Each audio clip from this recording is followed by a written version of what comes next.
Aloha and welcome to the sixth session of the County of Hawaii Redistricting Commission. Today is Thursday, October 28, 2021. My name is Bronston and I'm the chairperson for this commission. Our first announcement, because of the coronavirus COVID-19 emergency and state federal guidance on large meetings or gatherings, and pursuant to the mayor's proclamation regarding COVID-19, the Redistricting Commission meetings are currently not open to the public to attend in person until further notice. Members of the public may view or provide oral testimony via the Zoom platform by requesting for this information as noticed on our posted agendas. Thank you for your understanding. Calling this meeting to order. The time is 9:32 a.m. Commissioners, when called upon, please indicate that you are present, whether you are in Hilo, Kona, or participating by remote virtually. Mr. Kalka. Thank you, Chair. Commissioner Louie? Here by Zoom. Commissioner Yoshina? Here in Hilo, in person. Thank you, Commissioner Yadao. Present Hilo. Commissioner Bath? Hilo Chambers here. Commissioner Alcamo? Present via Zoom. Commissioner Lopez? Present in Kona. Commissioner Hustis? Present, Kona Chambers. Chair Castle? Here, Kona. Thank you, Chair. You have 8 members present and we have quorum. Mahalo. As a reminder, during this meeting, we are working with commissioners in multiple locations. The audio of the meeting is being recorded, so as much as possible, let's try to avoid overtalk as that becomes difficult to later dictate the minutes. Please keep your microphones on mute unless you are speaking, and we ask that for members of the public who are turned in as well. Commissioners in either chambers, your microphone can be activated by pressing the button at the base. I won't be able to recognize you if the audio is not coming through, so be sure to check if that's on first before speaking. As I am presiding from Kona, commissioners here with me, please turn on your light or get my attention to be recognized. For those in Hilo or remote, please speak out with your name if you need to be recognized, and I will do my best to navigate. After I recognize you, please state your name for the recording transcription and proceed. If you don't state your name first, I may interrupt you to clarify who's speaking for the minutes. Thank you all. Now, moving over to statements from the public. Testifiers, please note, you will have 3 minutes for each item on the agenda to provide your statement. If you are speaking on multiple items, please indicate when you are transitioning. We kindly ask that you wait until called upon to unmute yourself. If there are issues when you are called after trying some time, we may have to move on while staff tries to work with you offline, and we'll get back to you. When there are 30 seconds remaining, we may indicate this to you and ask that you summarize. Please state your name for the record and the item you are testifying on. Mr. Kalka. Thank you, Chair. And first, just as a note, all the written testimony that was received up until this morning has been distributed to commissioners as well. We have 4 testifiers who registered. However, I only see 2 join with us so far this morning. Our first testifier is Ms. Patrice McDonald, followed by Ms. Brenda Ford. Ms. McDonald, you can unmute yourself and begin.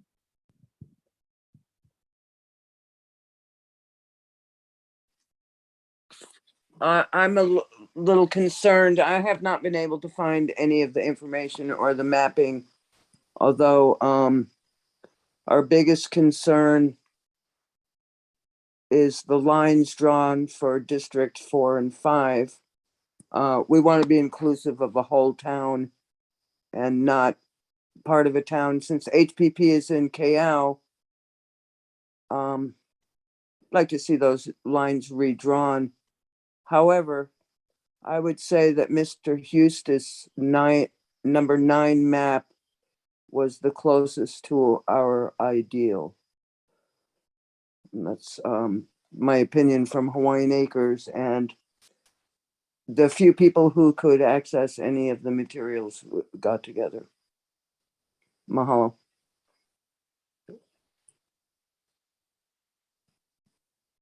I don't know if they got that or not.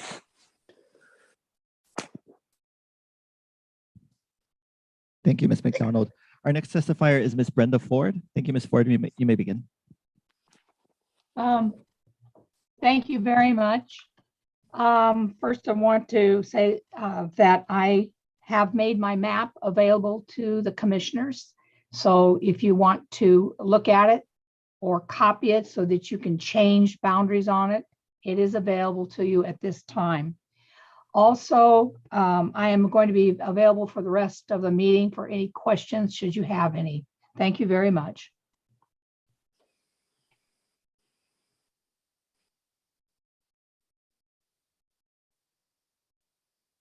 Thank you. Thank you, Ms. Ford. Chair, that's the last testifier we have with us currently. Thank you, Mr. Kalka. If any testifiers end up coming onto the Zoom platform, just please let me know. Thank you, Chair. I will. Moving over to approval of minutes. Commissioners, the minutes for the September 9th meeting were provided to you on October 22nd. May I have a motion to approve the September 9th minutes? So moved. Motion by Mr. Hustis, Second. seconded by Mr. Lopez. All in favor, say aye. Aye. Aye. Any nays? Motion carries to adopt the minutes. Moving over to reports. Commissioners, we're going to take an item out of order on the agenda. Understand the election staff can provide the update on advertising. Mr. Kalka. Thank you. Update on advertising and public outreach of public hearings from Chairperson Caso requesting an update by the County Elections Division. During its October 14, 2021 fifth session, the commission approved no more than $20,000 to advertise their public hearings using any social media, print, television, and radio options as appropriate and feasible. The commission may receive an update on these efforts, including but not limited to platforms that will be used, advertising plans that have been secured, timing, and any funds that have been or will be spent towards this outreach. Thank you, commissioners. You should have received communication 20 for this. Election staff, would you like to comment on the current budget?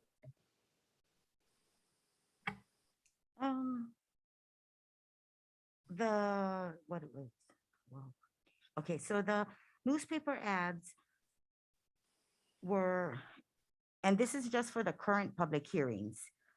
We are already in progress working with West Hawaii Today and Tribune Herald and the Tribune Herald for the December, the last two public hearings. And so the public hearing advertisement right now in the two newspapers will cost $2,220.63. And then for the radio advertisements, it's approximately $1,000, $998.95. And again, this is only for the current public hearings that we're holding right now.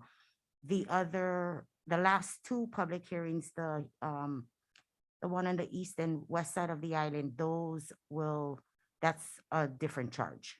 That will be different. I don't have a price on those now because I'm working with the newspapers and the radio. All right, mahalo. Any questions from the commissioners? Sure. Mr. Hustis. Just curious about our progress with the other platforms, social media or television, if we've made any headway on those. No, not the social media. And then I know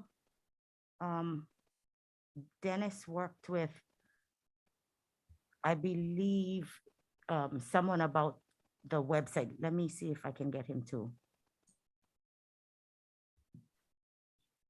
Thanks, Corey. Thank you, Commissioner Hustis. So one aspect of social media on the Office of the County Clerk, social media platforms and pages, we have been posting the information on the public hearings there. I did reach out. I know there was a request to have the public hearings more prominently featured on the county website. Basically on the homepage, the idea was to have that maybe as a form of a banner, but where you wouldn't have to click as much to get to the information on the dates. I did reach out on October 15th to the mayor's public information officer. He told me he could work on it at that time, and that I did check in with him yesterday too. I don't yet see it on the website, but thank you to Commissioner Lopez also, who offered some language on what that could look like. Currently, when you go to the county's homepage, it would be in the area where they're currently I guess advertising or featuring information on the new Epic system. So the idea would be to temporarily have what's kind of like a floating banner to also include our public hearings.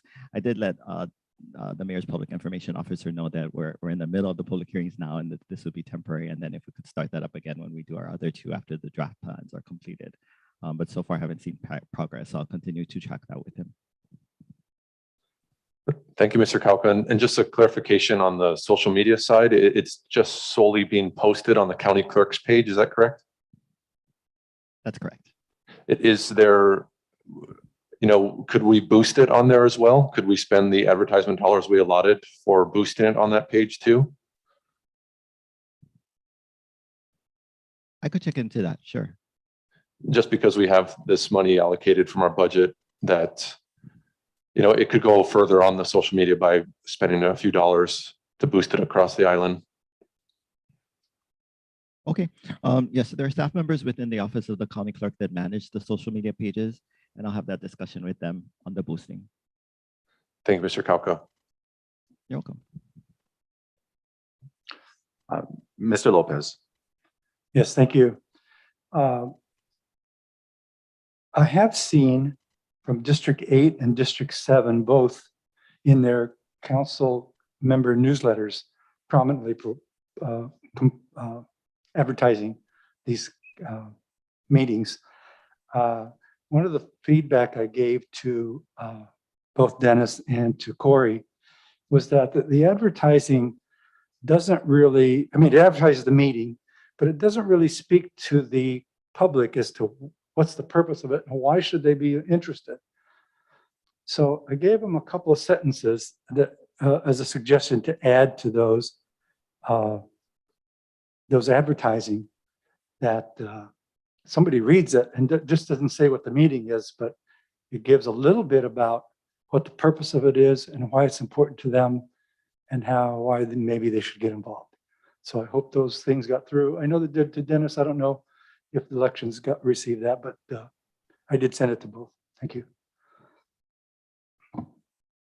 Thank you, Mr. Lopez. Any other commissioners?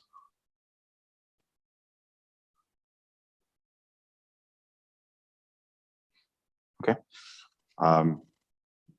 We're moving over to unfinished business. We moved on to, so this is an ongoing item for map plans that are being proposed. Mr. Kauka. Unfinished business 1, alternate plans. The commission may review, discuss, and consider any alternate redistricting plans received from the public pursuant to Hawaii County Code Chapter 36, Article 5. Commissioner, this is the time we can continue discussion on the one plan that we had received, which is from Ms. Ford.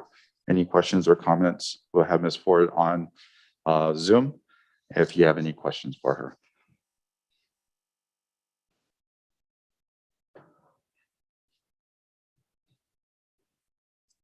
Any questions for Ms. Ford?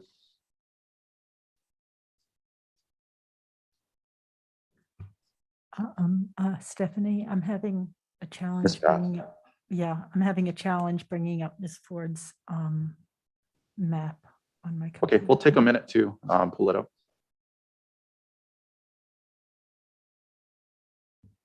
It's been loading for a long time. But maybe we could have somebody help here. Chair, we also have staff in Hilo who are working on looking to project that onto the screen. Okay, I'll give it a second. Thank you.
Chair, thank you for that time. It looks like we have the plan from Ms. Ford that we're discussing now projected on the screen, and commissioners here have it on their laptops as well, if you want to proceed.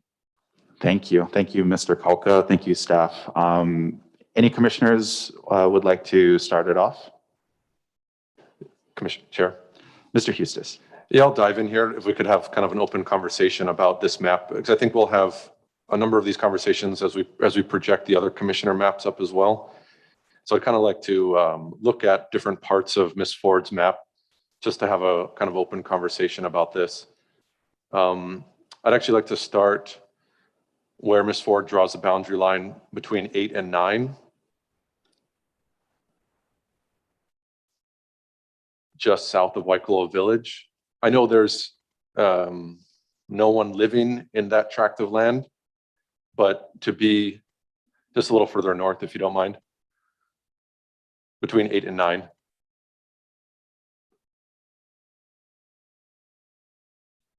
I'll go up. Towards Waikoloa Village, 8 and 9, please.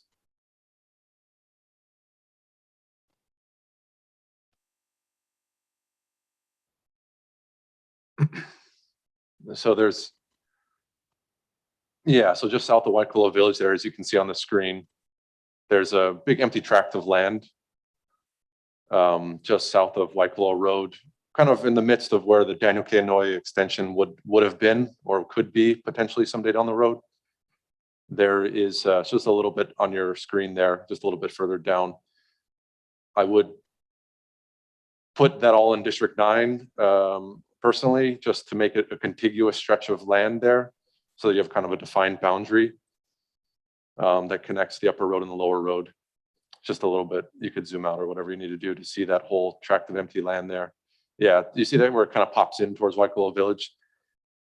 I would just put that, since there's no one living there, it really wouldn't matter which way you flip it, but I would just put it all in District 9 since you made that cutout towards District 9. Okay, so that's one idea. Then I would like to go down towards Kona and Kona proper towards the pier and Kailua Bay. I mean, you know, I want to give props to Ms. Ford. I mean, one of the districts she hit right on the nose with 22,232, but we'll get to that in a moment. So I'm just curious from the commissioners representing our Kona areas, their thoughts on the boundary between 7 and 8 here.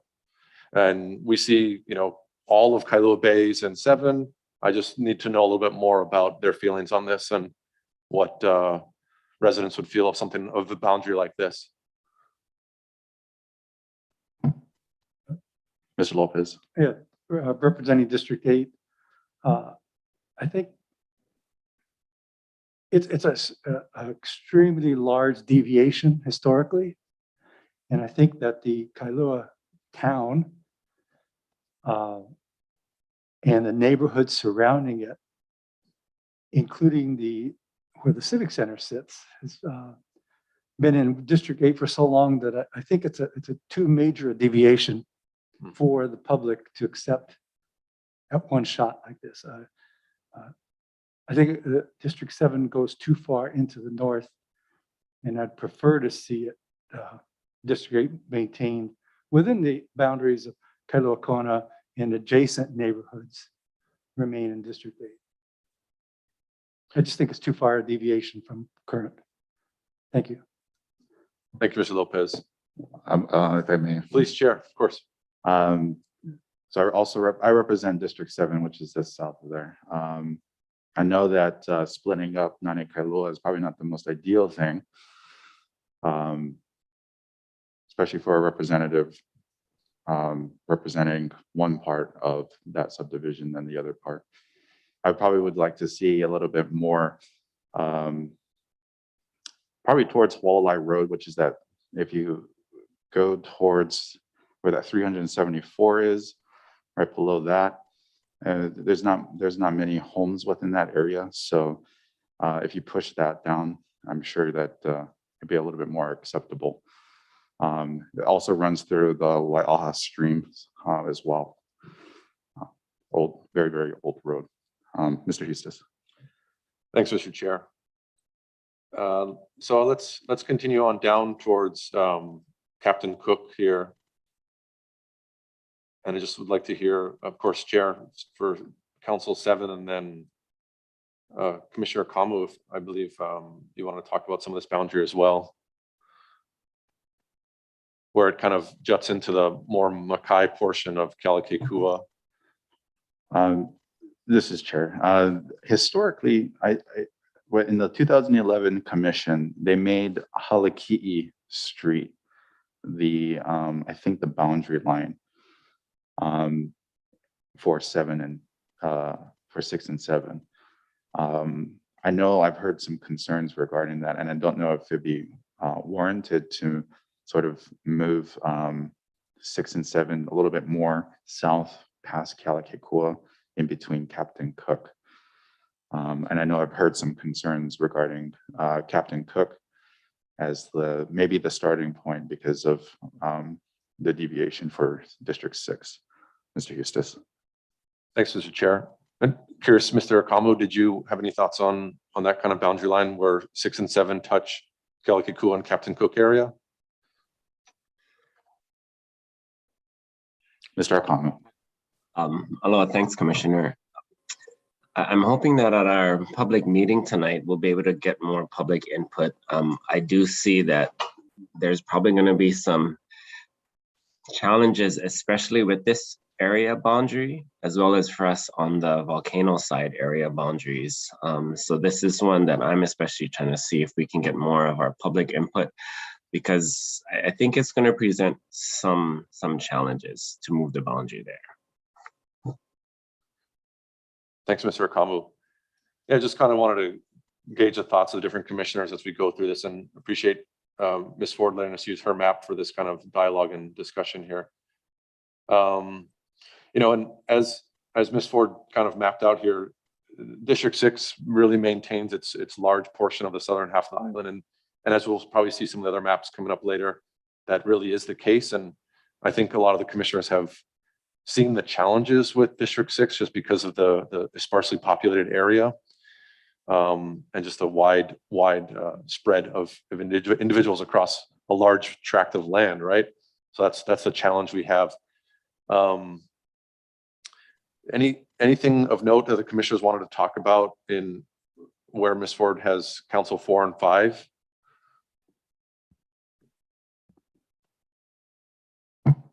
Mr. Lopez. Yes, thank you. In trying, I have to go back to a statement I made earlier, where being on the west side of Hawaii, and people talk about Lower Puna, Upper Puna, the town, I really have no concept of what they're talking about. Even in public hearings, when these statements are made and I can't ask a question.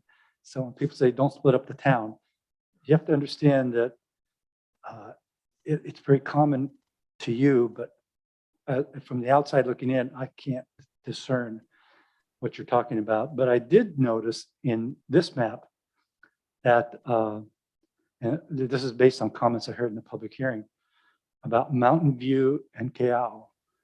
So I guess I'm asking, and I noticed Ms. Ford put those in the same District 5. Is that the area referred to as town? And should they be, is it intended that they should be together as this map portrays, or does it just happen that way? Can anybody comment on that, the terminology and those statements to help me understand what we're trying to do here in this area? Commissioner Beth? Ms. Beth. Yeah, thank you for, Commissioner, for asking. I know it is challenging because there's such diversity geographically on our islands and culturally as well in some communities. I've lived in District 5 for 40 years and have some connection with District 4 as well.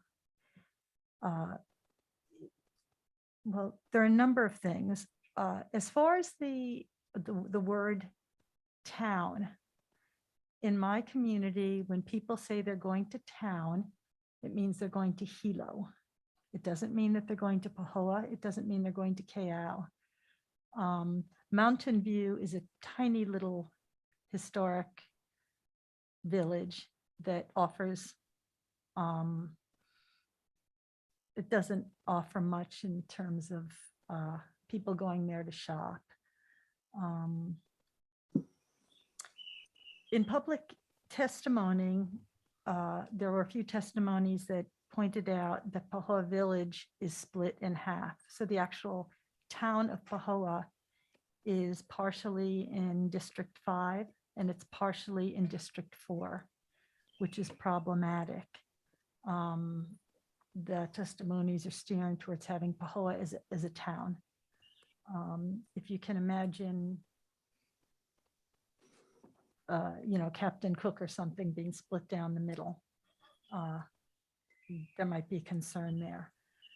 The other thing regarding council District 4 is that the Kalapana, the southeastern area that Ms. Ford has in District 5 is really part of Lower Puna. It's really part of District 4. In order to get pretty much anywhere, unless you use the Chain of Craters Road, you need to transverse through Pahoa. And the people in that area go to Pahoa to do shopping, to do various things. And so to put that in District 5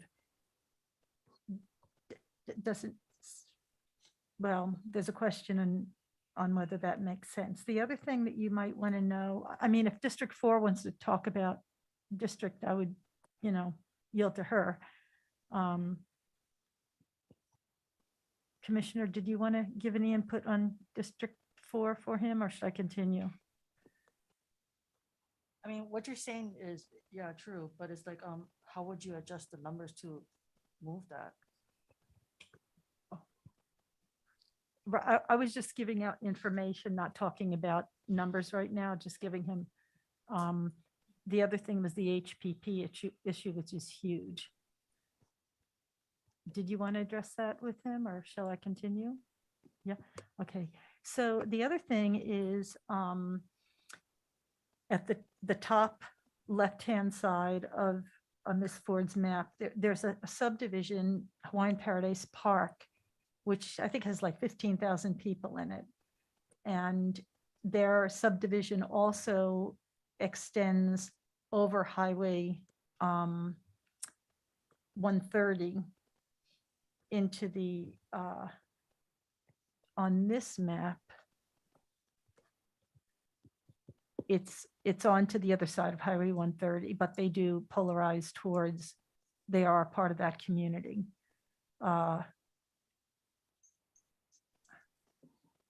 So that's what I have to say to kind of give you a perspective on District 4. With District 5, which is my district, the Highway 11 is the only road that we have going in and out of Puna, and for people to get to Ka'u. There isn't really any road redundancy in that area. In the Puna Community Development Plan, they've remedied that, but it's yet to be implemented. And the implementation would involve connectivity locations from Orchid Land, which is, if you go from Highway 130, from where Ms. Ford has District 4 going into District 5, and you just draw a line up through the center of the subdivisions, that's where the connectivity locations are going to be in a staggered way. This will allow police and emergency response vehicles to come through. This has all been adopted as the plan in the implementation plan for the Puna Community Development Plan. You go through Orchid Land, headed towards the Ka'u district. You go from Orchid Land to Hawaiian Acres, to Fern Acres. You got Eden Rock. You got you have a number of subdivisions. And what Ms. Ford has done is she's taken Fern Forest and she's put that into the Ka'u district and all the way up towards the park. and I can see that as a concern in terms of the delivery of a level of service in that area. So that has a concern in terms of connectivity. Other than that, what is that? Is that Mauna Loa Estates is in District 2 now? And that, yeah, anyway, I don't want to make any comments on the plan itself. I just wanted to give you a little more of an insight in terms Thank you. of. Yeah. Thank you, Commissioner Bath. Yeah, I've had some challenges with, Hold on, Mr. Hughes. Yes. Mr. Lopez is, Oh. still had the floor. So I just want to go back to him and then I'll have you go. Okay, thank you. Thank you, Ms. Bath, for that very good discussion, things that obviously I'm not aware of. So should you produce a map, I would be interested in seeing how you apply these concepts that you just mentioned to that map. But one thing that stuck out to me that you were talking about, you used the term Puna Town. Can we bring up the map and somebody point to where that is here? Again, apologize for my ignorance. I'm just. I'm West- sorry, I said, did I say Puna Town? I meant Pahoa Town. Pahoa Town. You did say Pahoa Town. I'm sorry. Tell me where that is. Somebody bring up the map. We get it back.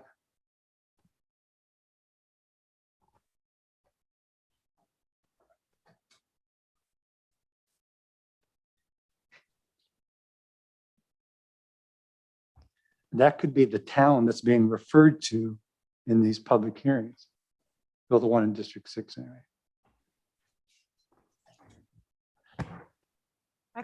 Actually, Commissioner Bath, actually, I think that Brenda did include all of Pahoa Town together here. It does look like I stand corrected. I didn't, yeah. Okay, It but does look.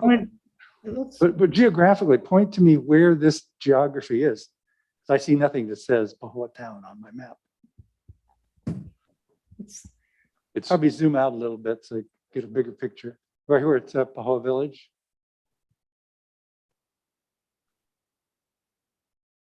so right there where the Right. road bends, yeah, Okay, go, yeah. right there, right where it bends down. Sort of in that nook of the road where it splits off to Kalapana and Kapoho. Okay, I'm looking for that on this map here. Right in there. Was a population of 313? So in that neighborhood. Okay, Yeah, so it's split between the two there. okay. Where it says Pahoa. All right, thank you. That's close enough. I can go dive into it. Thank you for that. I yield. Mr. Hughes. Thanks, Chair. Sorry about that. Yeah, it was just, some of these challenges we've all faced with HPP, well over 10,000 residents in there. So where, and, I understand the connectivity issue, but we're trying to reach this number of 22,232 and around that, given the deviation. And it's hard to, with an area so densely populated, it swings the district boundary so easily. And while I think, Ms. Ford, had intended to put, Kalapana to a part of that district and understand what you're saying, Commissioner Bath, I think there are some challenges of adding that, another 12,000 plus 1,200 other people because of the distance between HPP and Kalapana. It's just adding that many more people and it jumps the number that much higher. So I think there's some challenges there. Some of the issue that I had here on was the boundary between 3 and 2, particularly the more Malka portions above Curtistown and Mountain View up on the slopes there. Because if you're talking about connectivity, Commissioner Bath, this is one of the issues that I had with this one, where these tracks and blocks, are further distance from Hilo, but their only connectivity is through Council 5 there. So if you go down along the Volcano Road, the main highway, that's how they access their property up in there. There are some, well, Steinbeck actually connects that way. So there is some connectivity. I see what Ms. Ford may have done there. Okay, thank you. There are So, commissioners. Chair Casa, Yes, this is Um, Wayne. Mr. Yoshina. Yeah, so, you know, if you're going to consider this map seriously, I would like to have some time to look at the details for downtown Hilo, which have been carved out of District 2. And the second concern I have is that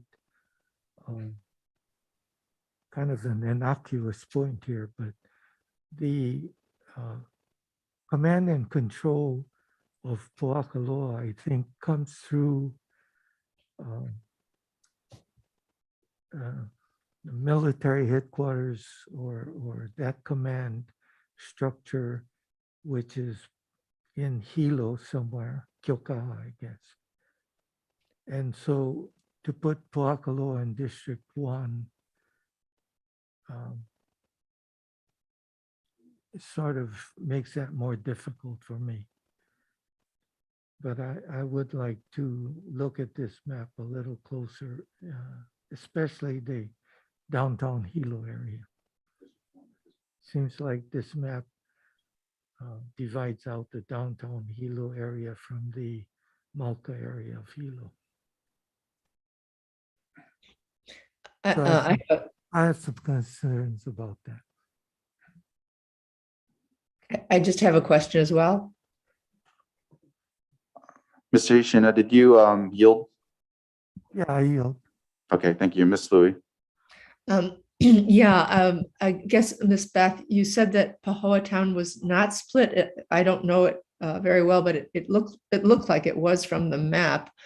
I don't know what the answer is there. And also, I seem to remember, and I couldn't find it in the communications, that someone had testified about the size of District 6 and perhaps moving Volcano, some of that area into either 5 or 2. I'm not sure. Does anybody else remember that?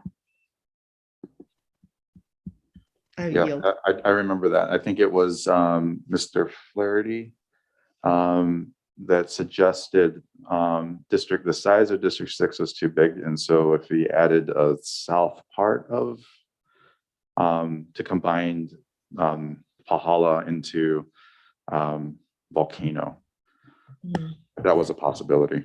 Uh-huh.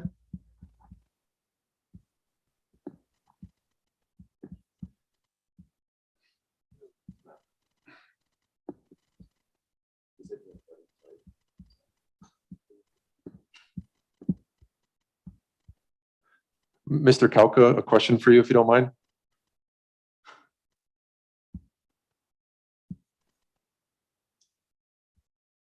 Yes, Mr. Hustis. The maps being projected up on the screen, these are being deposited on a more public friendly site. Is that correct? Correct, yes. Could you tell us a little about this? I'm actually going to have elections if Corey can explain where this map came from, but it's a link that recently developed, or actually Debbie's at the table. We can switch back to the other map though if the commissioners prefer that we're looking at. This one, I guess, may have a different, a more public interface.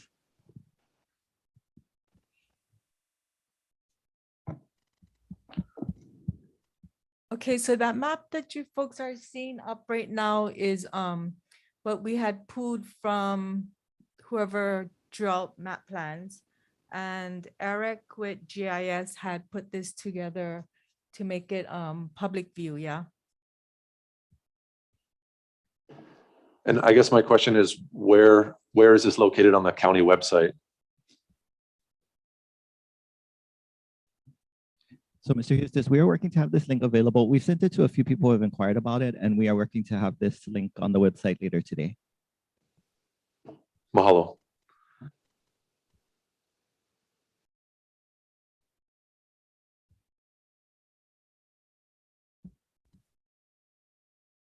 Is there any other questions regarding Ms. Ford's plans or comments? Ms. Louie? Yeah, I just have one, which is about District 1, and actually she follows the boundary that you drew, Chair Casao, along Wainue rather than the Wainaku River. And in thinking about this more, I think that does make sense, even though those are areas that probably relate more to Hilo. I'm not sure that there's any other option unless we grab some of the subdivisions along the Saddle Road, but that doesn't really make any more or less sense than the other alternative. So yeah, I'd be very open to that. Thank you, Ms. Louie. One of the other things I wanted to ask Mr. Hustis is I noticed that between District 1 and District 9 kind of splits, is it Pu'ukapu? Yeah, one side of it is Pu'ukapu. That is located, if somebody wants to scroll in towards Waimea Town.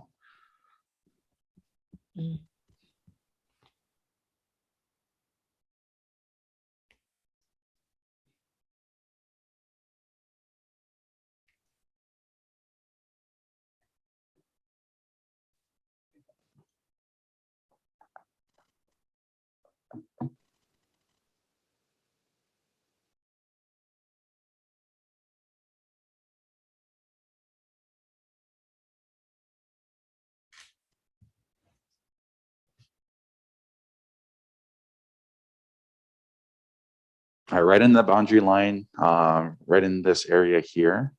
So you have Pu'ukapu right there. And then right across the street is another part of Pu'ukapu. So it kind of divides the two. Do you have any comments on that? Thanks, Chair, for that question. And if you don't mind, I'm going to jump to Ms. Louise, kind of build off of what Commissioner Louise said as well. The challenge, this has been a challenge for similar with District 6 and District 1 is these large expanse of land and there's fewer people to match this number of 22,232. So in drawing my maps for District 1, I either took more of Hilo or I took more of Waimea or a combination of the two, right?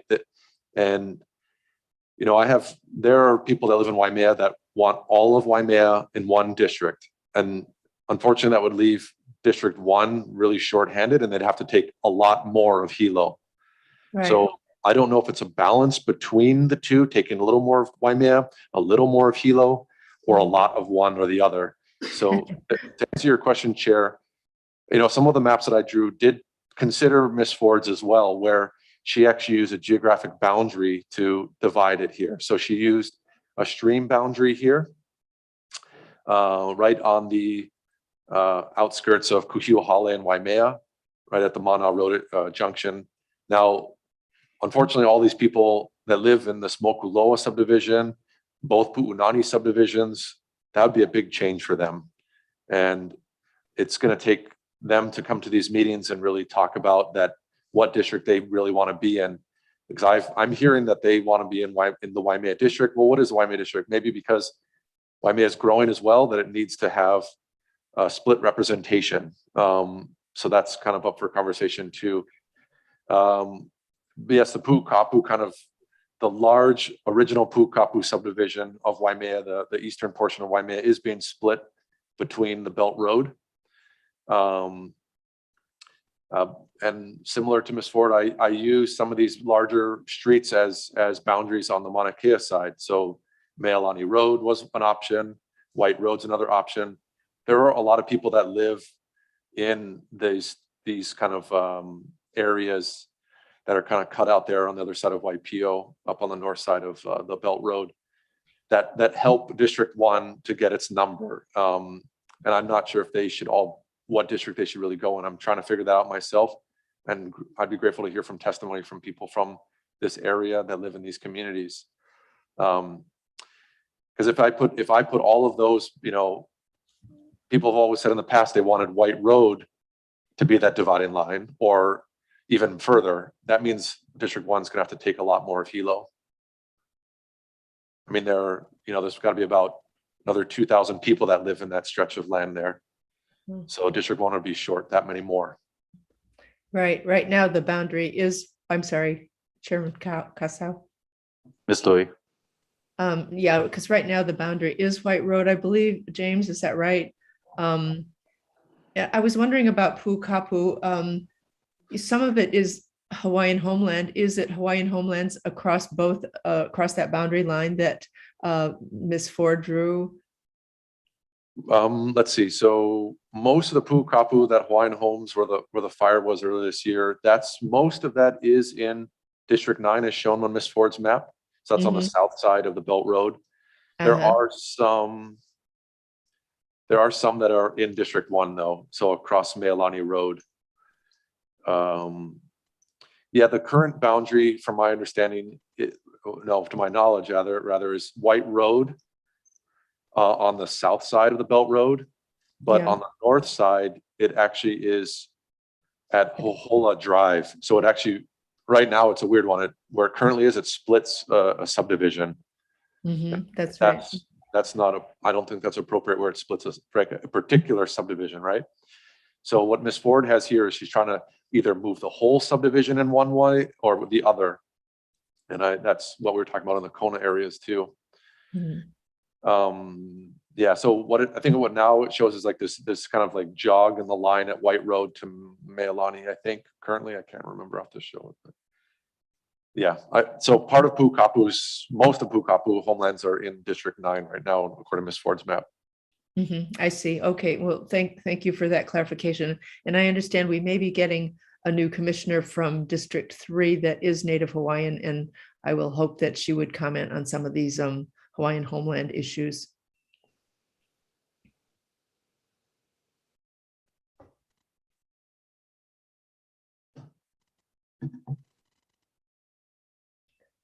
Commissioner Bath. Ms. Bath. Yeah, I have a general question. We're looking at changing, drawing some lines that are going to shift one district into another district. And I wanted to use the Hamakua south boundary line at Wainuinui that's come up as a matter of discussion. What reason is the commissioners opposed or the public opposed to changing lines and putting communities, for example, from Hilo into Hamakua by redefining the line at Wainuinui instead of the river? What is the reason other than historically that is not doable? Because I can see that happening in a number of districts where we're going to need to take people from one district and put them into another one. So I'd like to have that discussion on what the obstacles of doing that might be.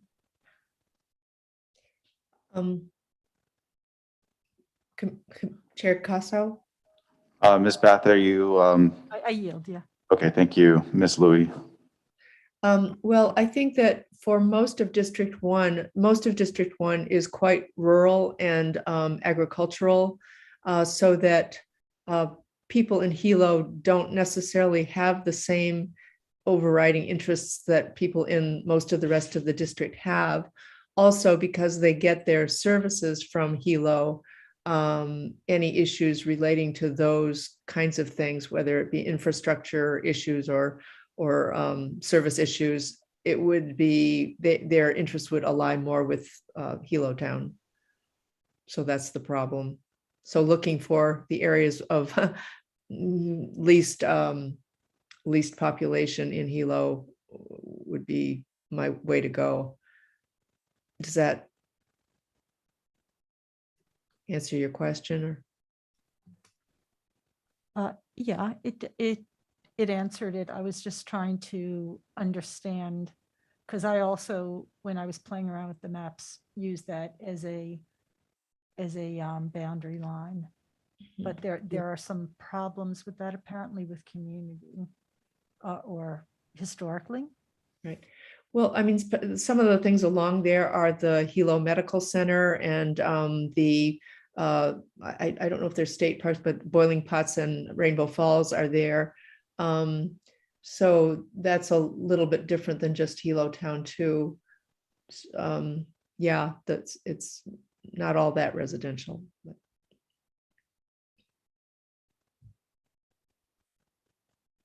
Chair Casal, this is Dwayne. Mr. Yoshino. Yeah, my thoughts about this is that, and it goes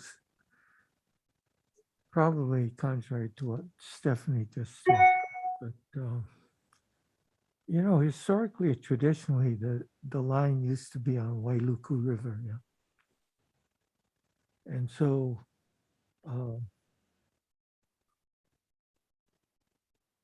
my other thought on this is that for Council District 1, if you're talking about a rural lifestyle, perhaps not coming south but going north would be more logical. And I know that there are 2 council districts going. Well, if you consider Council 1, you also have Council 9, which are 2 council districts which appear to want to move that boundary south. But perhaps you could think about moving that boundary for District 1 north into Waimea. That's my thoughts. Thank you.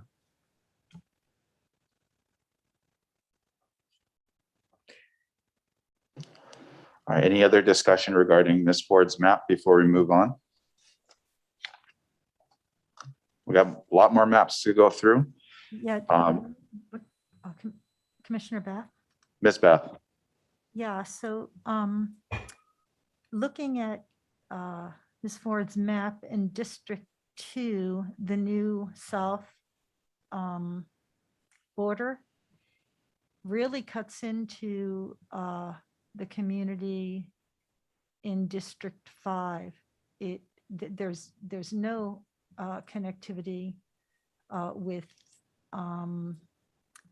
the block that has 598 people in it, that whole area. In District 2, that's definitely connecting along Highway 11 there, all of those areas. I can't see the reason that would make any sense being put into Council 2.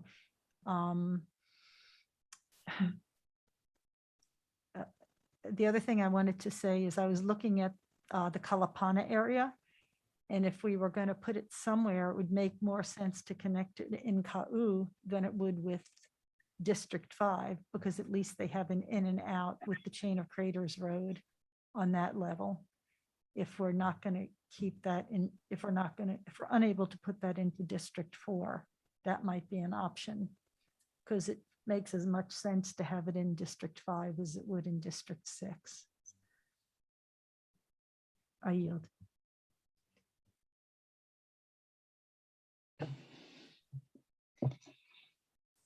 Any other commissioners regarding Ms. Ford's plan?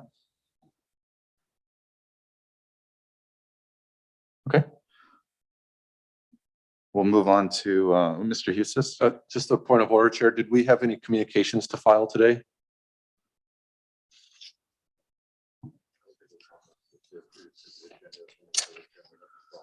Oh, I think we moved from, we're going to go through the communicate. Let's actually take a look at this. Chair, if I may, this is Dennis. Mr. Kalka. We did have a communication from Ms. Louis, but that's under the new business category since it's drafted as a proposal for the commission to consider. Thank you. There was also, we also received. There's also a communication number 22 from Ms. Hunt. That came in today, is that correct? That's correct. That's a piece of public testimony. Okay. I think we only had Ms. Louise, Mr. Eustace. Yeah. And that was this one, was this an updated one from the Delaney's? I mean, I know it's testimony. I didn't, oh, this one's testimony as well. Yeah. okay, Yeah. thank you. I But apologize. the communications for Miss Louie is under new business, communication 17.1. Okay. Any other questions or comments regarding Ms. Ford's plan? She's also on the Zoom call, so if we have any questions, we can ask her. Okay, we're going to move on to, I have a question. I'm sorry, can you state your name? Patrice McDonald. Okay, Ms. McDonald. It said raise hand. I'm not sure I'm allowed to speak or not. Under public testimony, you can speak 3 minutes on each item. So we'll give you 3 minutes to, if you like. I find Brenda Ford's map pretty good. I still have an issue with the fact that Hawaiian Paradise Park is in the district of Kayal, which is now encompassed by District 5. And I don't know if that's going to be brought up further in the other mapping, but I would finesse that. Hawaiian Paradise Park, their district is the district of Kayal. Now we have Council District 5 in Kayal to Hilo. And that would be my only objection. Thank you. Thank you, Ms. McDonald. I'm going to call a recess for 5 minutes. Thank you.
All right, calling the meeting back to order. Is everybody, looks like we have three, and then Ms. Louie and Mr. Akamu is on Zoom. Yep, okay. So we just finished the alternate plans. We're moving over to draft plans. This one's a little bit lengthier. This is all the commissioners that have submitted their plans. And I believe we have one from myself, one from Ms. Bath, one from Mr. Lopez, and about 100 from Mr. Eustace. So why don't we go ahead and start with Mr. Eustace, do the bulkiest one first. I kind of liked draft number 3 and draft number 7. One of the concerns, and I would probably like to yield to Ms. Bath if she would, is draft 3 is placing HPP and Orchid Land and Aina Loa into one district. And then the second Puna district is kind of around that. I'm not too sure where Orchid Land kind of finishes. I thought it was at 40th Avenue.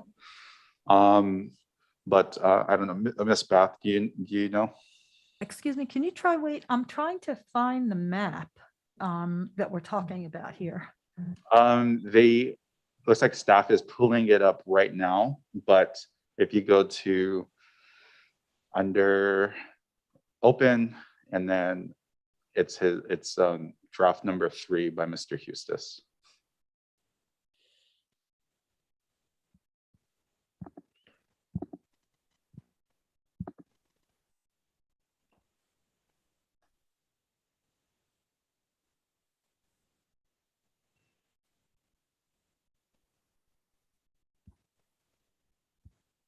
Chair, would you like me to dive in on this one? Yeah, go ahead and Great. dive in. Okay, well, this map I submitted, most of the maps I submitted, and I do have a couple other maps in the works as well. But of the maps I submitted, this is the one that is my most drastic map I created, because I took into consideration how big Commissioner Kamu's District 6 was. You know, you can disregard the numbers of the districts. Their numbers are the numbers. We can switch those around later. So I don't see a problem with that. But, you know, District 6 currently is a very huge, we've had testifiers talk about how large the district is and how the services are very split across the district. Mm-hmm. So this is the most drastic map I had here. And I made a lot of concessions on different parts of the map. So if we want to start on the east side of the island, this is where I talk about why Paradise Park has such a large population base that I had to find other areas around it that are of like mind and of like service to be included in the same place. So I did stretch across sometimes what people would call the geographic boundary of the 130 there, Highway 130. So I did try, to the best of my knowledge, understand where Orchid Land and Aina Loa subdivisions are and absorb those into the HPP area. So it does stretch across the highway, but it got me to that number. It's 96 short, but that's really darn close for an area that's already that densely populated. I did try to use other particular boundaries in that area. Now I know this draws an issue of contiguity, right? Where you have Council 4 all of a sudden goes all the way out to Kapoho, and then people to get to other parts of District 4 would have to go through a couple other districts. And then that District 4 goes all the way down and goes around Naalehu on the south end of the island. But this was kind of where I was trying to think about, how can I split District 6? I was really this was my impetus for this drawing and this draft plan here. In doing so, it did shift our Kona districts further north. It shifted everything else, around. So are on the west side of the island, district, our Kona district shift north. And even the northern Kona district has to absorb Waikoloa Village in this case. So that was another concession I had to make for this sort of map. Waimea becomes all one district with North Kohala, so that's all in one district, but it also takes out most of Honokaa, and that becomes part of a singular district there. So this is and I understand this is a very challenging map. And then the district along the coast in Hamakua had to go more into the Mauka portions of Hilo Town. So on the east side there, I took Council 1 as urban as possible for Hilo Town and District 1 there. And Council 2 was more of the Mauka portions, and it did have to wrap along the Makai areas and Keao, Curtistown, and that sort. But I did try and use those boundaries as the roads as connectivity as best as I could. I welcome some feedback on this, but that was really the goal I had, was to try and divide the districts more equally geographically, especially the large southern district. And this was kind of what I came up with. Thank you. Thank you, Mr. Eustis. No, this one was like and I know this is a tough one because you're going to split up a community no matter what. And I know when I was trying to create a map, kind of giving district, the Kauai district, its own area, and then putting, south part of Kona, Mililii, into Kona, you're going to make some tough decisions when it comes to splitting the north side of the island, or even on the Hilo side. So I know that that can be very difficult. Well, I'll open up for a discussion on Mr. Eustis's third plan, or if anybody wants to move over to his other plans. Yeah, Commissioner Beth? Miss Bath. This is pretty interesting what you did with Council District 3. I do want to give some pretty strong input here. Hawaiian Acres subdivision has been chopped up into 3 different districts. You've got part in 3, you've got part in 4, and you've got part in 2. The other thing is that the people of Hawaiian Acres community, which is one of the largest subdivisions on the island, polarize to get their mail in Mountain View. Their children go to school in Mountain View, unless they're homeschooled or go to a charter school. And the people in Hawaiian Acres also polarized towards Curtistown. Their addresses are actually in Curtistown in Lower Hawaiian Acres. And you've got that in District 2.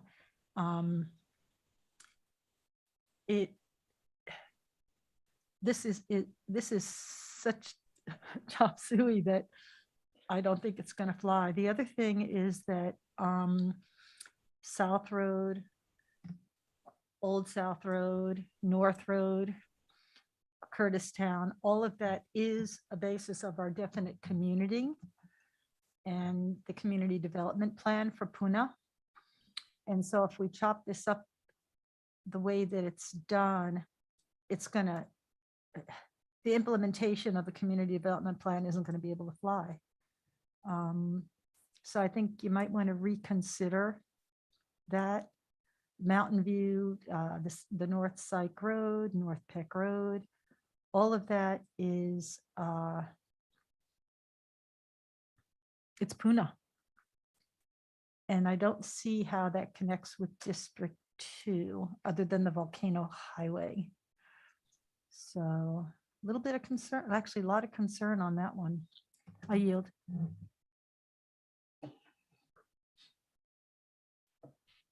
Any other commissioners? Mr. Yeah, Lopez? this is Yoshino. Yes. Mr. Yoshino, have Mr. Lopez, and then I'll have you go next. Okay, thank you. My only, I want to compliment Commissioner Eustis on blowing up the box, actually thinking beyond the box. But he did address the situation in District 6 And he mixed this up like it's going to completely redo our whole county council structure.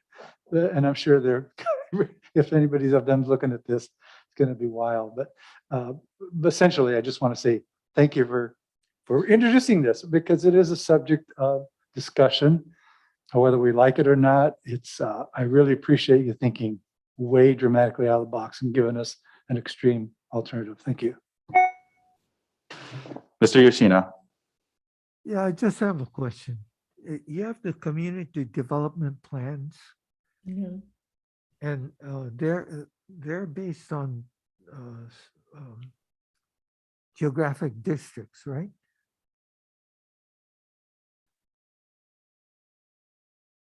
So is there a possibility of knowing where those lines are?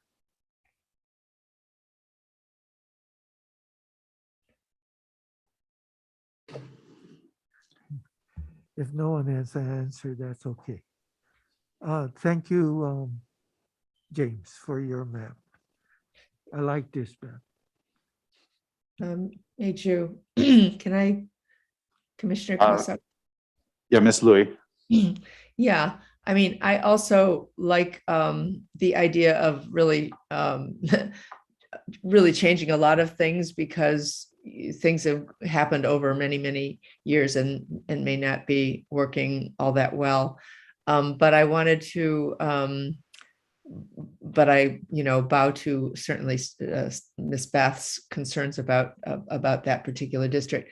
But I am glad she brought up the community development plans, as well as Commissioner Yoshida, because I think a lot of us are very committed to those plans, which are in effect and have the effect of law, and will be hopefully implemented over the next decade.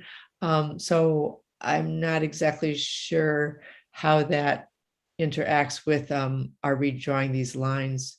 So I guess I'm echoing the concern of both Ms. Bath and Mr. Yoshida on that one. Not sure what to do with it. Because where I'm thinking, like, Honokaa is included in the Hamakua development plan in a big way. So if it was taken out and put into a district with Waimea, which could make some sense, but I'm just not sure how it would affect the plans, the development plans. Chair. Mr. Eustace. Please correct me if I'm wrong, but those development plans are more geographic based than political based. What we're drawing here are political lines for political boundaries. So, I mean, District 9 currently, we have 2 community development plans. So it's not like those are geographic areas. They're not necessarily in political, determined by political boundaries. And I could be wrong, and we need someone from the planning department to clarify that. Yeah, okay, thanks. That helps. Mr. Chair, one other thing. Mr. Eustace. And thank you for your comments on this and feedback. I do appreciate them, and I'm grateful to show such a drastic map here. We've had some testimony that is requesting more voting power in the Puna area. This map gives that, right? There are potentially 3 voting blocks in that Puna area that touch in that area. I did try to use those boundaries. I know it looks kind of chop suey, like you mentioned, Commissioner Bath, in some of those areas. I was just trying to use some of the geographic boundaries. There's a stream that runs through there, and then use roads that match along that stream. Some of the blocks don't line up because someone didn't know how to draw census blocks, but that's another topic. Yeah, I have some difficulty with that still, and I think we'll talk about that going forward. But yeah, so I try to use some really clear boundary lines, and I really value the input from the community on this, and the commissioners that know these areas, because that's going to help. Thank you. All right, any other questions for Mr. Eustace regarding his map number 3? Okay. The other one I wanted to point out, and commissioners, you can point out any other maps from Mr. Eustace as well. was draft number 7. I thought it was a little bit, took council 7 and 8 to different areas. And it brings up a good question on regarding future growth, I think, in the next 10 years. And that's actually one of my concerns. So I know Mr. Lopez probably can comment on the growth of 8, and it's continuing to grow and it's going to move northward. But it also doesn't give Waikoloa to that Kona district. So that's one of the other things I wanted to point out.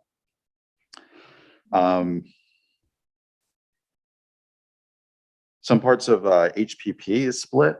Yeah.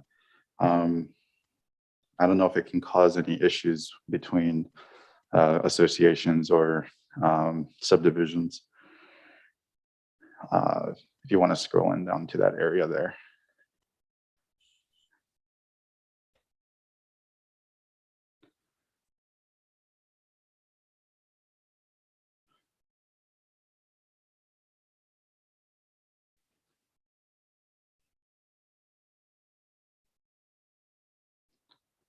Yeah, so right off the road there, that little part is part of HPP.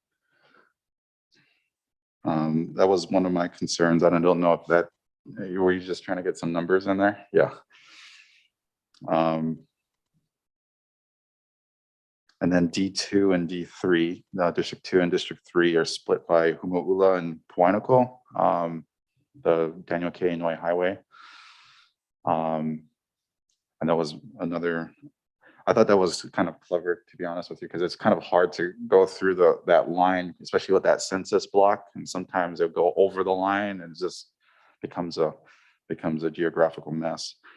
But other than that, any comments on District 7, draft 7? Mr. Hustis. Thanks, Cheryl. I can speak to this a little further. Yeah, so for starting on where I have for draft 7, councils 4 and 5, where 5 had to take part of Hawaiian Paradise Park, that was a number, that was like a number thing. And it would have pushed council 4 well over the limit if I had to keep, this is taking, Miss Beth, this is taking your ideas into consideration about having Kalapana as a part of the Pahoa area all the way up to HPP. Now, had I taken the entirety of HPP, it would have put council 4 well over the limit. I mean, currently right now it's sitting at 3.8% over deviation. So that's why I had to sacrifice some of it away from seat 4. But it takes all those Makai portions, right? It takes all the way down to Kalapana. It gets close to what you're talking about there, of getting Kalapana and Kapoho all together, Pahoa all together. I just couldn't make it work with all of HPP together. That was the only problem. Yeah.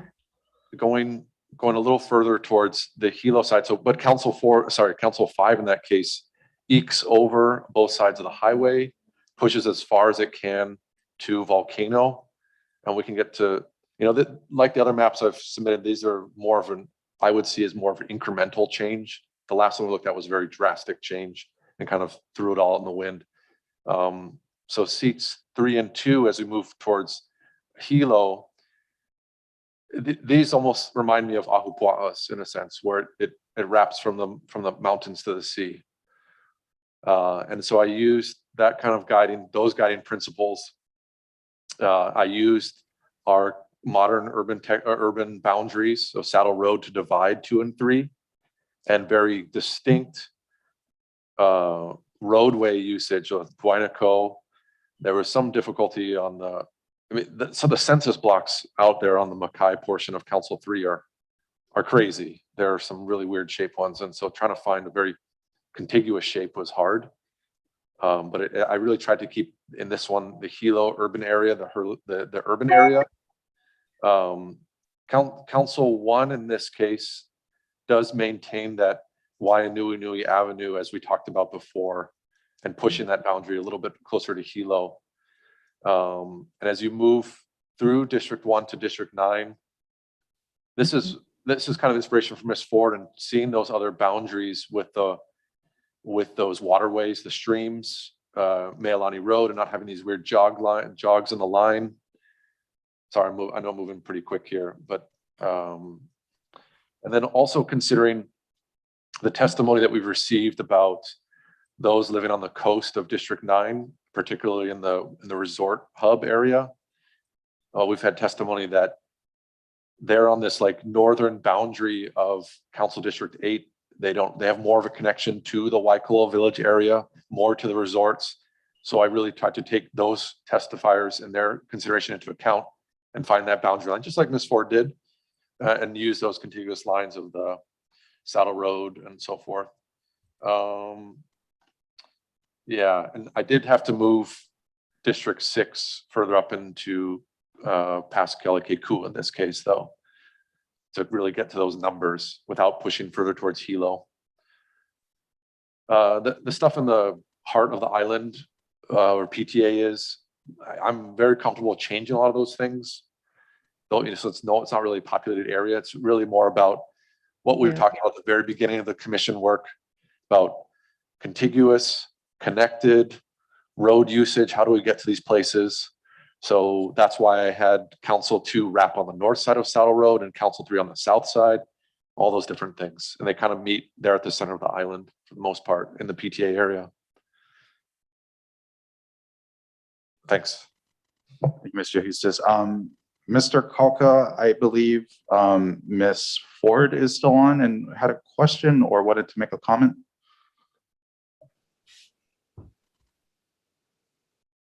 Yes, Ms. Ford is using the raise hand feature. Ms. Ford, you can unmute yourself.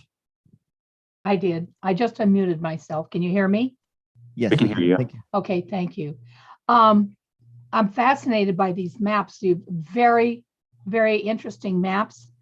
Nobody's map is going to be perfect, as we all know, and we know the census blocks are disgusting.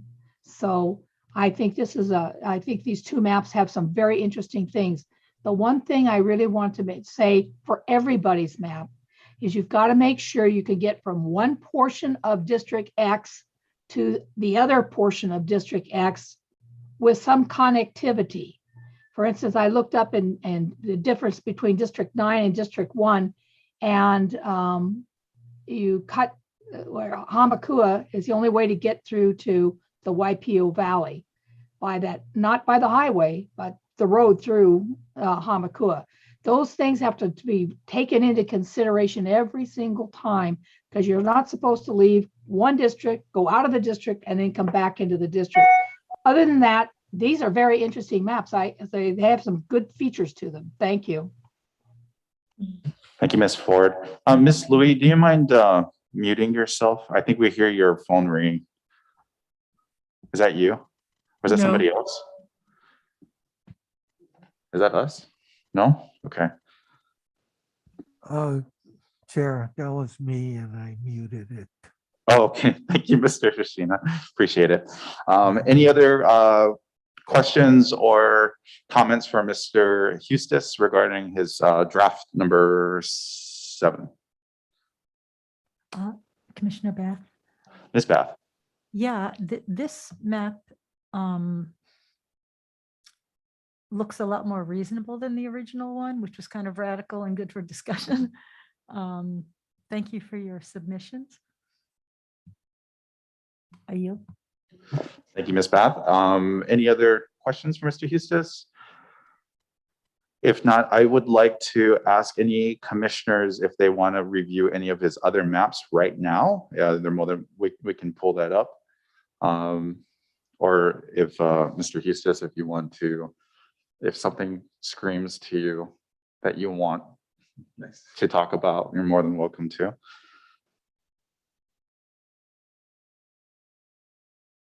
Thank you, Chair. Maybe give it a moment. We can hear from the other commissioners about their maps. I'd be curious to learn more, and then I can always jump back to others that I might have. Thank you. Absolutely. So I'll go to mine.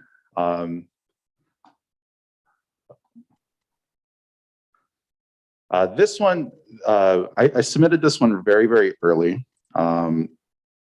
And so there's another one that's going to be popping out here soon because I wanted to do one prior to the listening to testimony, listening to other commissioners, and then I wanted to do one afterwards and see how I can make these changes. The one thing I don't like about this map is the way District 5 goes kind of down that way. It kind of splits off Town, which was what we've discussed earlier. But it's similar in style with Council District 9, 8, and 7 with Mr. Eustis's draft number 7. That, and then the other part to it was similar in style when it comes to the Wainui area, which is what Ms. Louie kind of pointed out earlier as well. But yeah, any comments?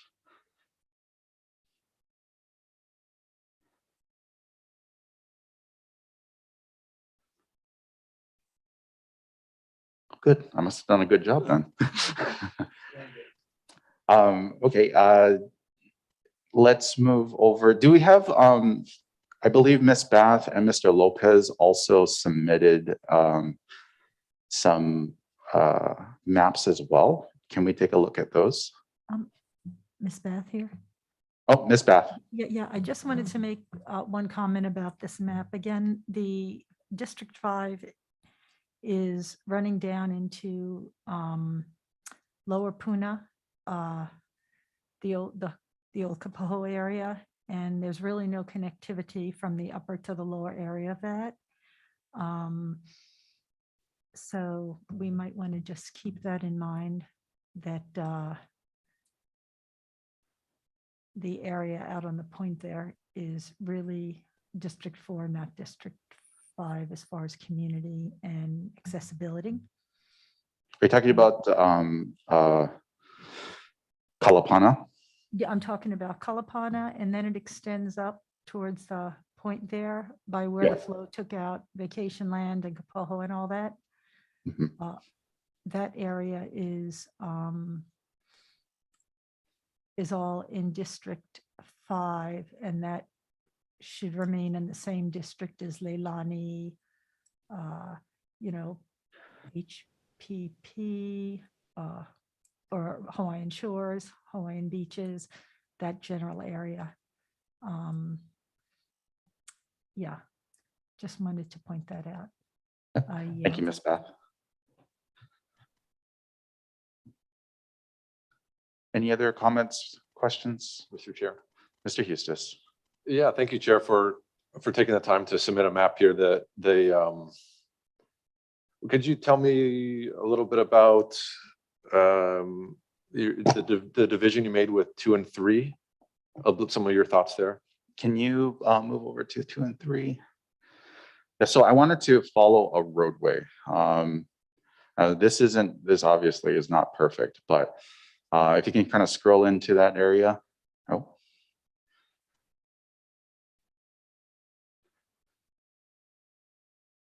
There you can pull it up.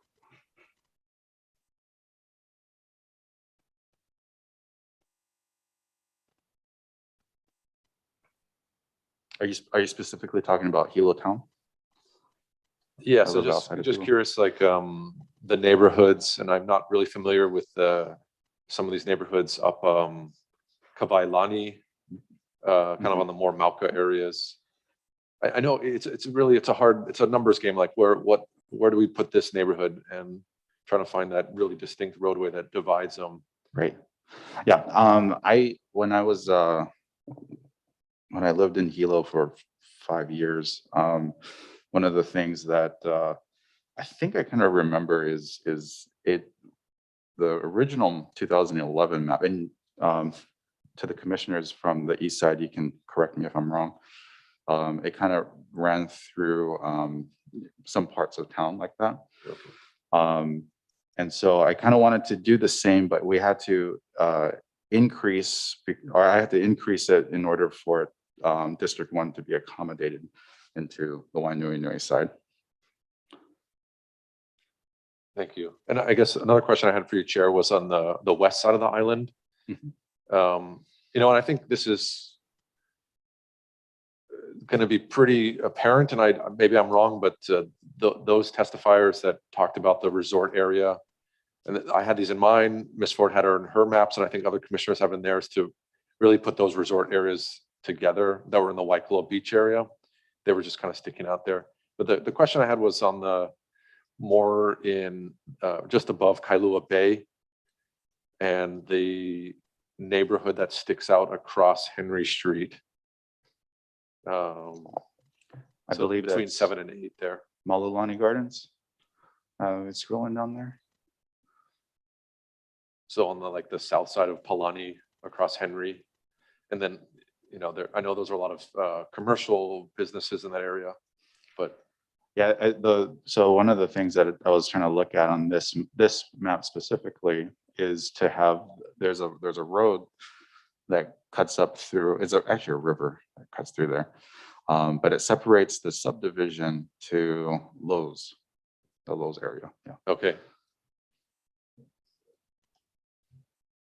So it does stick out, like it just cuts across the, It cuts across, above, it yeah. goes up the stream, Okay. or if you're from Kona, it's a dry bed. Does that one carve further up Mauka then? Does it go above? So that census block, unfortunately, kind of splits into Mamalohoa Highway, which is the Mauka Road. You kind of see it up there. And so there's nothing above it unless you get up into that area of Mamalohoa, Okay. the Hololo Road.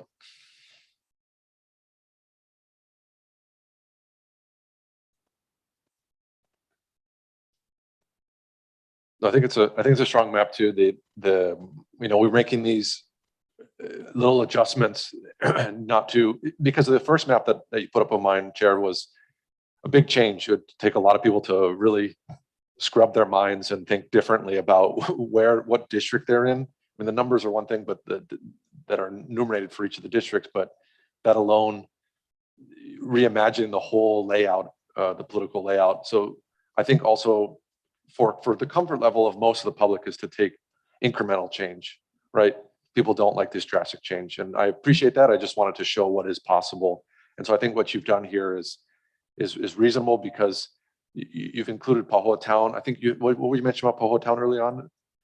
I wasn't able to get Pahoa Towns just generally in one district. But I think I'm going to try to play around with that a little bit more to see if we can get that in there. The other concern I have is kind of reflected of what Ms. Bath was kind of saying about the lower part of Puna, and ensuring that Leilani and Kalapana are also included into that one district. My concern is just how logistically, as the numbers game is going to be played out, and I don't want to make it look like a little salamander or anything. So yeah, and I know that's going to be an issue for everybody. So.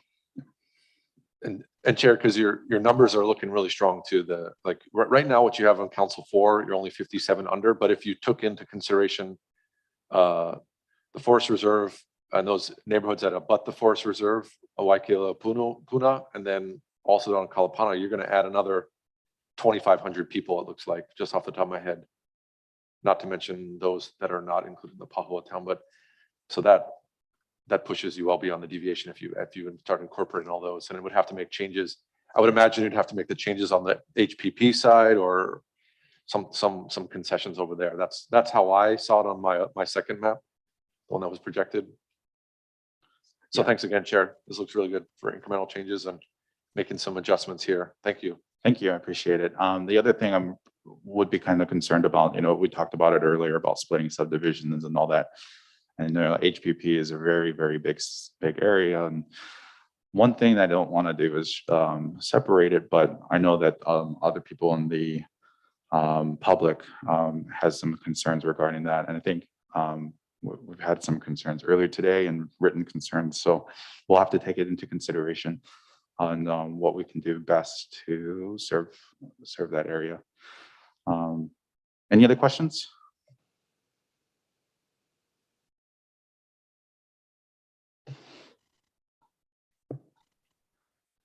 All right. It is Ms. Bath or Mr. Lopez's map on this site, or do you have to go to another site or to the Esri site?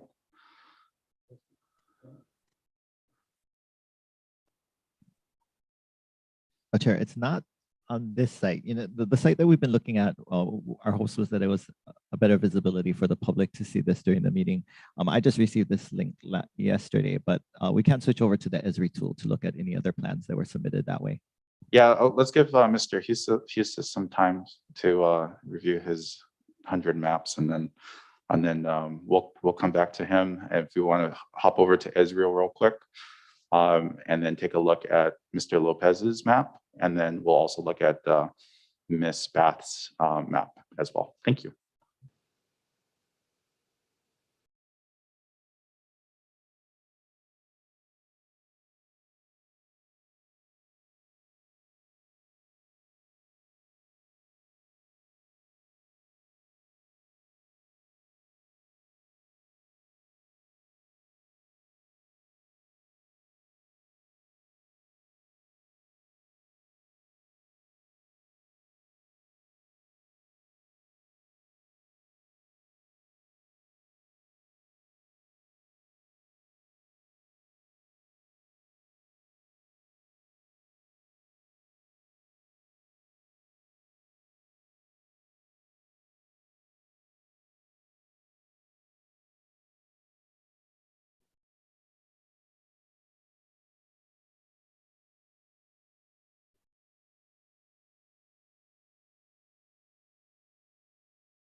All right, thank you, staff. I appreciate it. I'm gonna give Mr. Lopez the floor and talk about his map. Thank you, Mr. Lopez. Thank you. I thought I'd put together an early draft of a plan that did very little more than balance the population, trying to achieve within the as far below the maximum deviation as I could. And that's what the result is. During what I was looking for is to get not that people had visibility of the map, but more public testimony in the hearings from what we should be paying attention to, how not to cut up a town, if you will.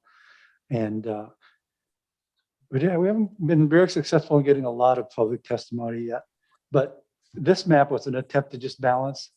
I'm old school. I don't like, I like straight lines, which this is quite a chore to try to get a straight line with the way the census blocks are drawn. But I wanted to maintain the integrity of what we have presently and just balanced population. So there's not a lot of drastic deviations, at least I don't think so. I'm interested in hearing any and all feedback on East and West, but I did want to maintain in District 8 and District 7, I didn't want to cut them up or make a drastic change there because in my understanding, there's a real difference in, I don't know the word is, but in the Kailua Kona district, if you will, or area, there's quite frankly, there's a lot of high-end residential homes, a lot of business, high concentration of money interest, if you will. And from residential perspective, real estate, it is a large percentage of the, besides the Kohala Coast, of the county cash cow. So, but I saw Council District 7 as more rural. Not that there's a lot less money. I mean, there's some large landowners in there, but with the rural aspect, I wanted to maintain that thinking together from the urban aspect, if you will. That was my goal in trying to maintain balance between Council 8 and Council 7. I changed a lot of Council 9, I believe, again, for population. And there was some testimony about keeping Waikoloa beach area with into Council District 9. So I try to answer that. And I heard a lot of feedback about not breaking up HPP, so I kept that intact. Who the And- fuck cares about HPP? Hello?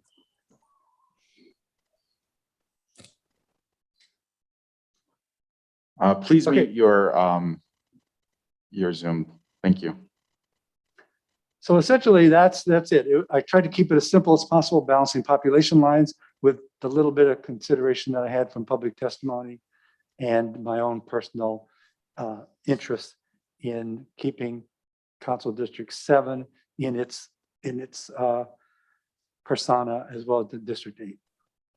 So any questions, any comments? I'm interested in how I might have achieved the interests of Council District 3, 4, and 5.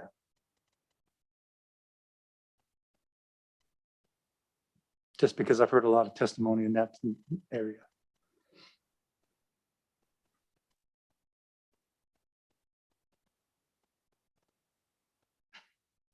I think I'll start. Can you go up to the northern part of the island real quick? I know we wanted to get comments on the east side. Yeah, anything. But I wanted to zoom in to the northern part. I didn't really look at this. Keep going north, Javi side.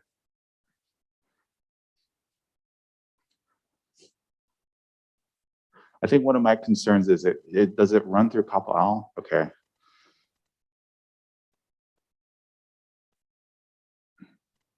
Okay. I think one of my concerns for this district that splits up a very, very rural community, specifically in here, there's no access way on the east side. And so if you zoom out just a little bit, you got to take the Kohala Mountain Road, which is, I think, what you have the boundary line there. And come down Javi Road or Kinserly, and then head into Kapa'au. And maybe the interest might be a little bit different in this area than it would be in Hamakua, which is, I think, where Council 1 it has on your map. Can you zoom out again? Thank you. Yeah.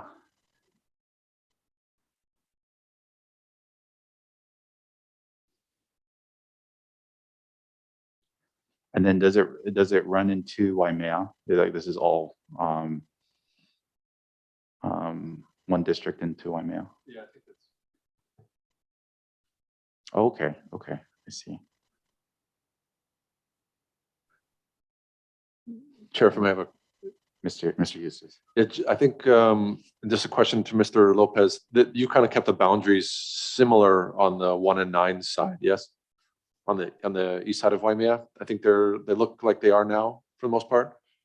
Yeah, I didn't make Okay. try to make a lot of deviation. That's right.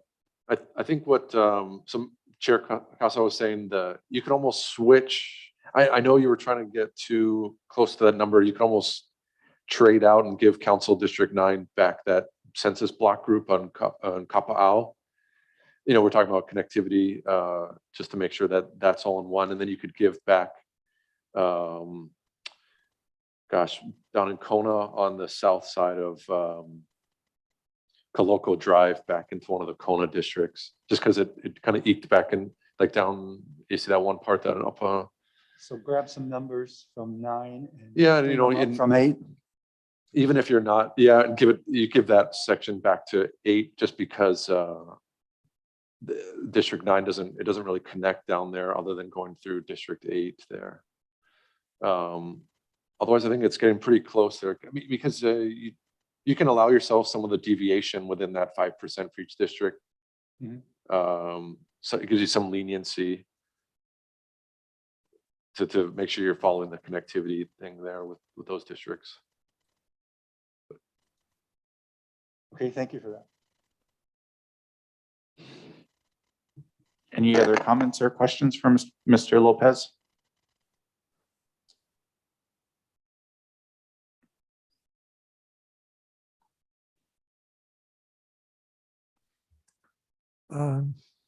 Chair Casal, this is Wim. Mr. Yoshina. Yeah, I find this map to be very nice. I like this map. And primarily because the changes from the 2011 districts are incrementally done. And makes it reasonable for me. I don't know how it impacts the Puna district though. I haven't had time to look at that. Thank you.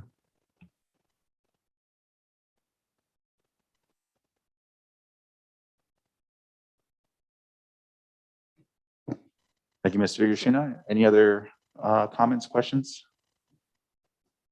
So my observation of this map is that, and it goes back to a comment that Commissioner Eustace made a while ago. We're not introducing a large change to the public. So it's kind of apart from distributing the votes so that every district has a equal, if you will, say, very small change, and the public probably very little would even notice unless somebody finds something where I split up a neighborhood inappropriately. But other than that, it's a slow and go. Thank you. Thank you, Mr. Lopez. Yeah, this is Dwayne again. Mr. Yoshina. I think that's the reason I like this. It's a reasonable way to go about redistricting, and the changes are incremental, and doesn't upset much of anything. It's my comment. Thank you. Thank you, Mr. Yoshina. Any other questions?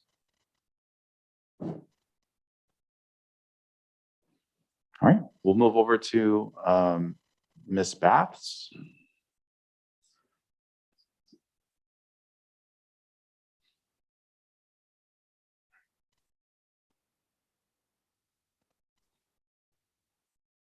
I think it's all the way down on the, yeah, right down the bottom there. All right, Ms. Bath, I will yield to you. Thank you. So I submitted this map just to open up a dialogue. The main thing that I was considering was the HPP population initially, and then I decided I wanted to look at the numbers generally for each district to have a balance there. So I decided to go out of my district and start at the northern area in Kohala. I wanted to keep the rural community together, having access in and out of the district. Let's see, I used I took the public input as far as Waikoloa. The other night, we still fell short there. This isn't anything that has to be, it's just what I was working with.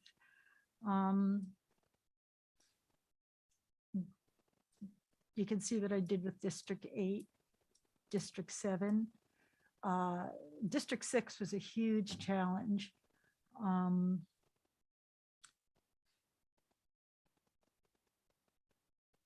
I included the Kalapana area in Pahoa, in the District 4 area. I also put the Pahoa Village into District 4 per the public testimony, and to give them a town, have that district have a town. It was required to put some of the District 5 subdivisions into District 6 to bring the numbers up. I tried to keep that the area to the right of Highway 11 intact because of the future connectivity locations and projected need for redundancy within District 5, and also that redundancy connecting with District 4. The big thing was I moved the whole HPP subdivision into District 3. And I did that because of the public feedback on HPP not wanting to be broken up. There is a bit of an arm that sticks out. I couldn't get around that any other way other than to do that.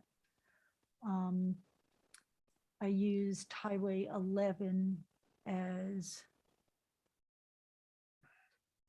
the boundary going into Hilo. As I'm approaching District 2, I was required to take some of those subdivisions and give some to District 5 and District 4, primarily just to make the numbers. When I reviewed the plan, everything checked out except for the connectivity check. So if anybody has any questions, I'll be happy to try to answer them. Mr. Hustis. Thank you, Commissioner Bath, for submitting this. You said you had some connectivity issues. I do note that there are, and I'm actually a little surprised that it lets you submit it if there are errors popping up, because if you zoom into where you have Council 5, there is a small census block that runs along a roadway indicating that it is in Council 2. You can kind of see it there, just down a little bit on the screen, right below Council 6. And there's another one I noticed on the Kona side too. So it's interesting that the program Yeah.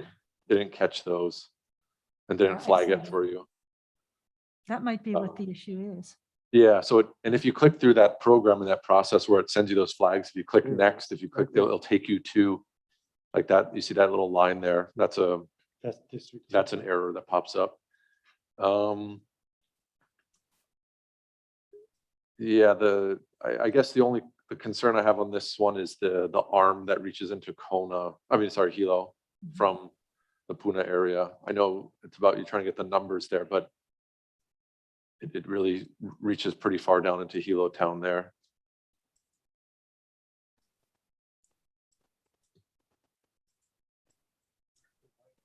Oh, and the other question I had, you mentioned about a Waikoloa resort residents.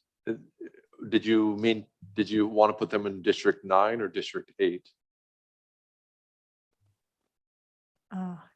Wait, let me zoom out here.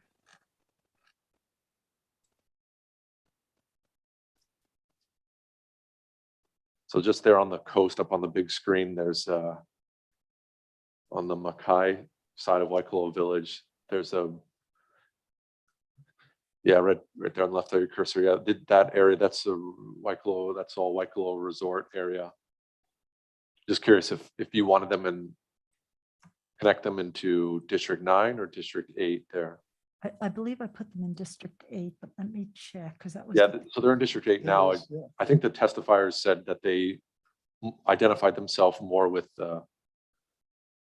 the other resort area just north of them. Oh, is that right? I'll have to reread there. I believe so. I believe that was their Okay, testimony. thanks for That's what I pointing took that into out to me. consideration. Thank you. So I'm Pal if anybody doesn't have any questions. Any other questions for Ms. Bath?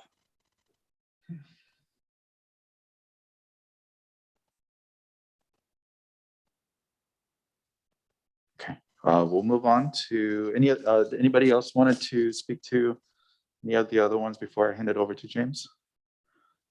Mr. Eustace. Mr. Eustace, you have the floor. Thanks, Chair. Maybe we can talk. I'm trying to find one that, of the 9, I'm trying to find one that shows more incremental change, but I'd like to jump to draft number 9 just for an instant. And then maybe we talk about this one just for a moment. And then if we call for a recess, I can try and find one that has more incremental change. This is one that is a bit more, it's not as drastic as number 7 I'd put up, but this one has some significant changes. And we can start with the Waimea area actually, because this is a big change where it actually splits the town of Waimea right at its crossroads. So something different to think about, but so I split it at the crossroads there where the urban core of Waimea is, and I know it splits the core of Waimea, but try to envision a different, I have constituents that say I want all of Waimea and in the whole of Waimea in the same district, and I can't seem to make it possible without shifting the boundary even further away from Waikoloa or further into Hamakua. So there's a challenge there. So this was trying to find a more significant dividing line of a community rather than some rural roads. So I took that into consideration at like the core of the town. Now that means though that Council 1 shifts. So now that I've taken kind of that middle of Waimea, District 1 shifts a little further north. So if you look at the east end of District 1, you can see that the Hilo district of Council 2 now moves into what is like Pauka and all the way up to, I tried to find a clear boundary line. I think it was like Honolulu. But that's where that kind of shifts. And, we've had testifiers, we've had commissioners talk about people that live in those outskirts of Hilo identify themselves more with Hilo. And so this was taking that into consideration and shifting that district to capture and those outskirt communities of Hilo. And in doing so, that Hilo becomes that urban core, but also some of its outlying communities.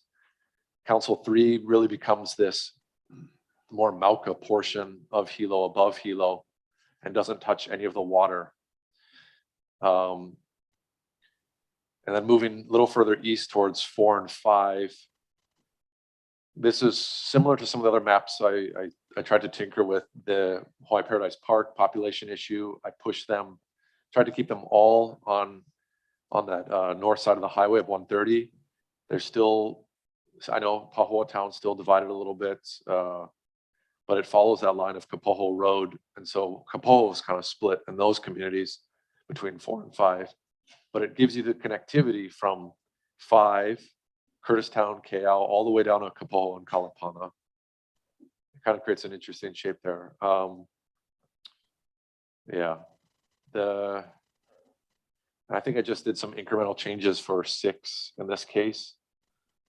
I may be mistaken here. So on the west side, 6 really doesn't really have much of Captain Cook. This is where I think I shifted some things, and maybe 6 took more. Yeah, actually, it took more further in, past, towards Mountain View, basically. So that's where I kind of shifted 6 more to the east. And so that means 7 and 8 shifted south a little further. And so there's an interesting boundary line between 8 and 9. And we can go into more specifics about it, but that's just a general overlay. Thank you.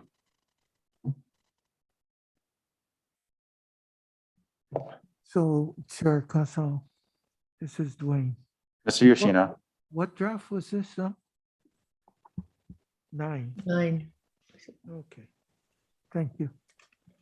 Ms. Louie.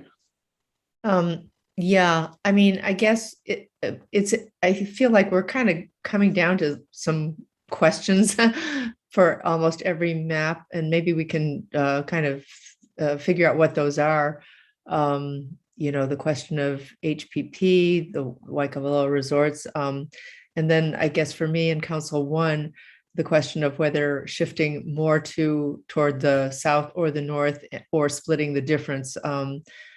I think, like, in looking at this map, James, I think I'm sort of moving toward thinking that moving north is better, because Hilo is just so Hilo.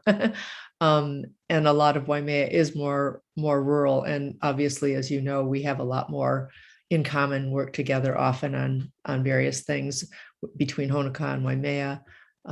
So anyway, just to flag certain things just keep coming up as questions on all of these maps.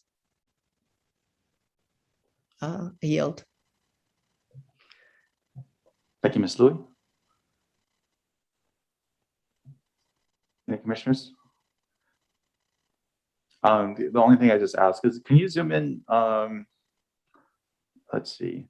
I think that's a little bit north of downtown Kailua, right on the border of 8 and 7. I guess it's Kalawa side. A little bit more up, sorry, on 8 and 9. Okay, so we put Palisades. I don't know, Palisades is to the left. This census block is ridiculous. It's massive. One, yeah. Okay. And weirdly shaped. Yeah, thanks, Chair, for pointing that out. This boundary line for this particular map, this boundary line was very difficult. So there's a census block. If you just zoom up just a little bit,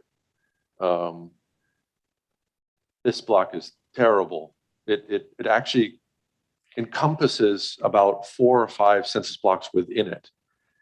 But there are roads that cut down into it, that there should have been a break in the block here. This one was the worst of one of the ones I've seen, because it goes all the way from the edge of Kaiminani all the way to Kukio Golf Course. And their residents, they're in that block, there are 1,500 residents across miles of lava fields. I mean, it doesn't make sense to me, this block. This is terrible. So when I tried to draw this boundary line, I almost threw my hands up, because this is crazy, this one here. You can see it just north of that, just in the pink area. It's there's a big block that says 0. It's all that, it's just north of that. You can select it with identification tool, and you can see how big it is. Do you mind, Corey, do you mind grabbing that with identify tool? Just so the commissioners can see that. So if you're on the create tab up on the upper bar. Create.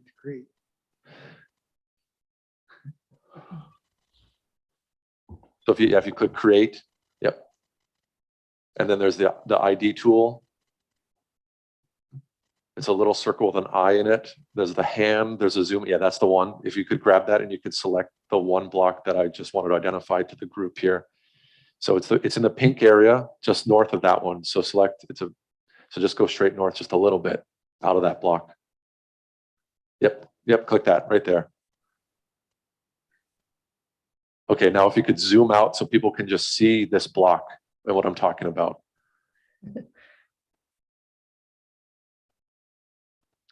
Yeah, that's a problem. It goes all the way from Kaiminani all the way to Kukio Beach Club. Thank you. Thank you for Mr. Hustis for overcoming that. I know that's a little difficult. If I remember correctly, and Mr. Lopez can probably comment on it if he wants to, but the Senate district for four runs right down Kaiminani. So your left senator also is connected to Hamakua, and your right senator is connected to Kona. And so they use Kaiminani before, even though there's a very, very large population over there. Any other comments on?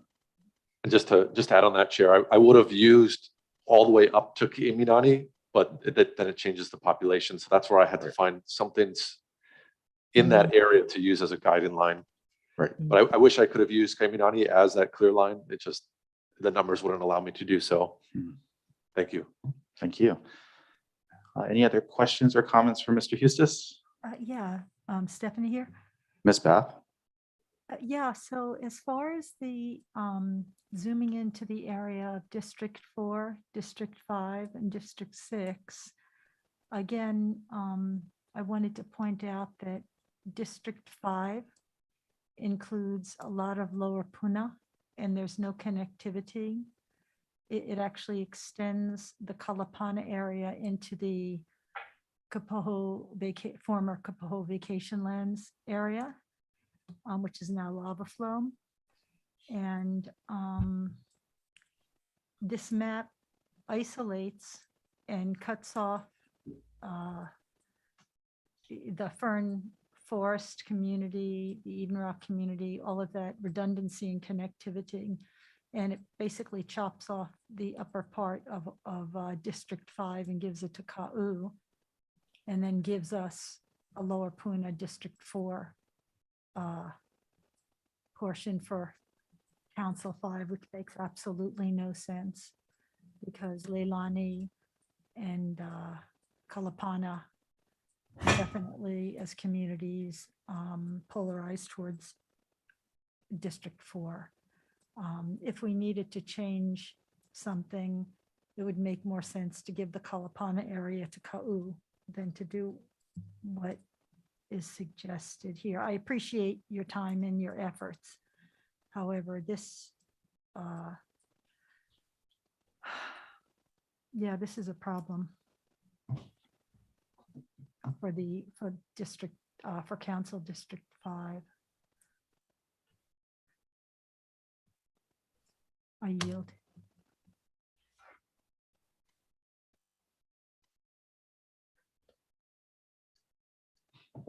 Any other comments or questions from Mr. Hustis regarding map number 9?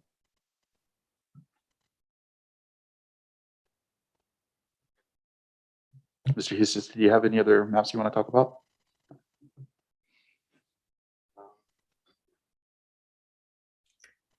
Thanks, Chair. Just if you give me a moment just to look through some of these that I could touch on. No worries.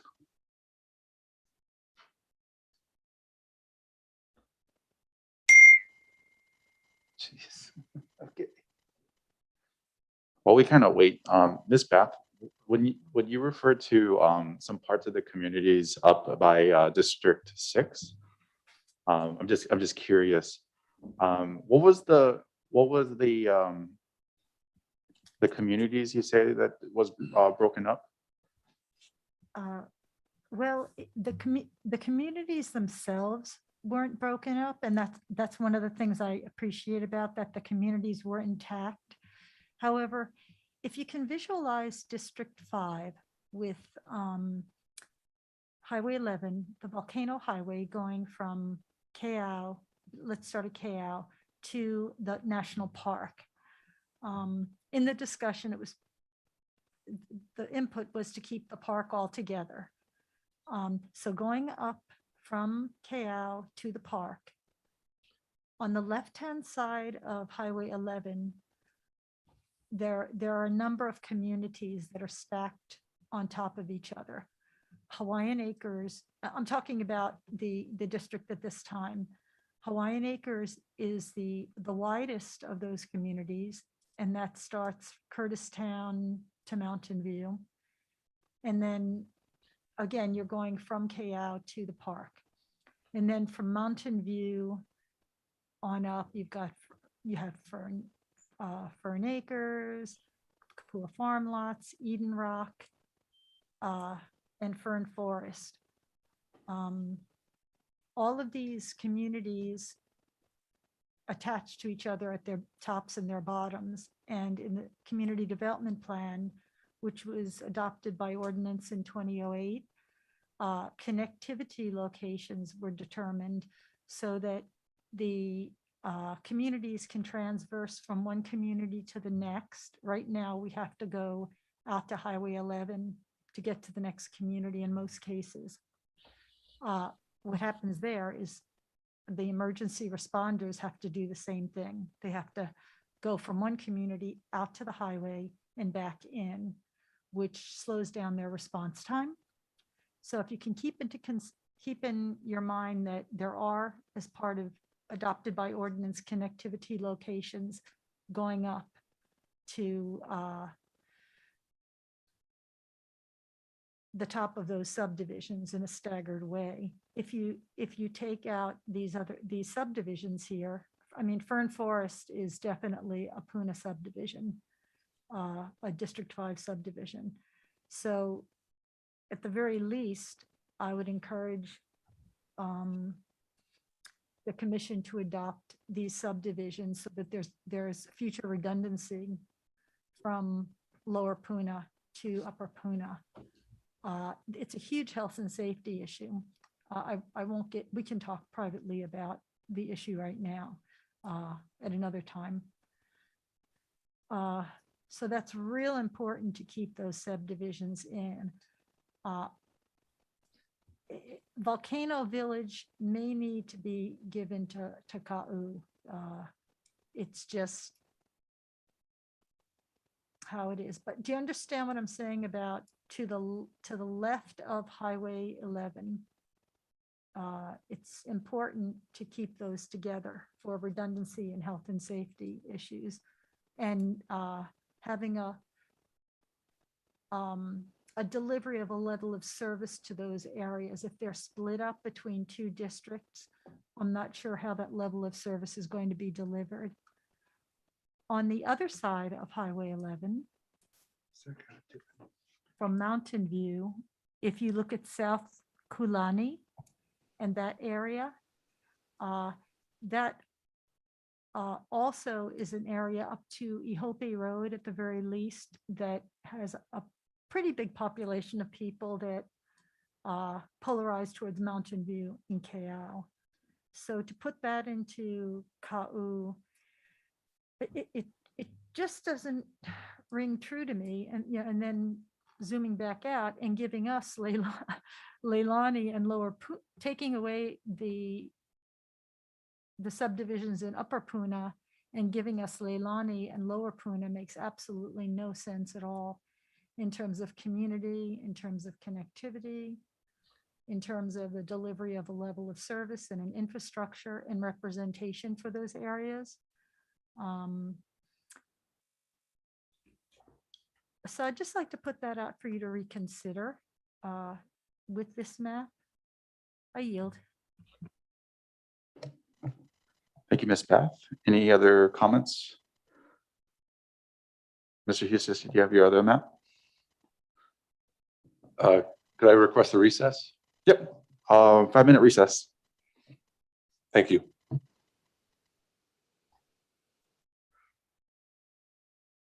My God.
I'm going to take the dad's side on this one.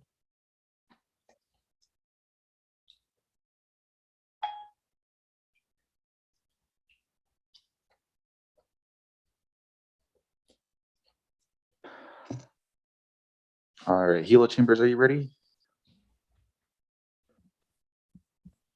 And Miss Louie, you're on, we can hear you also. Sorry.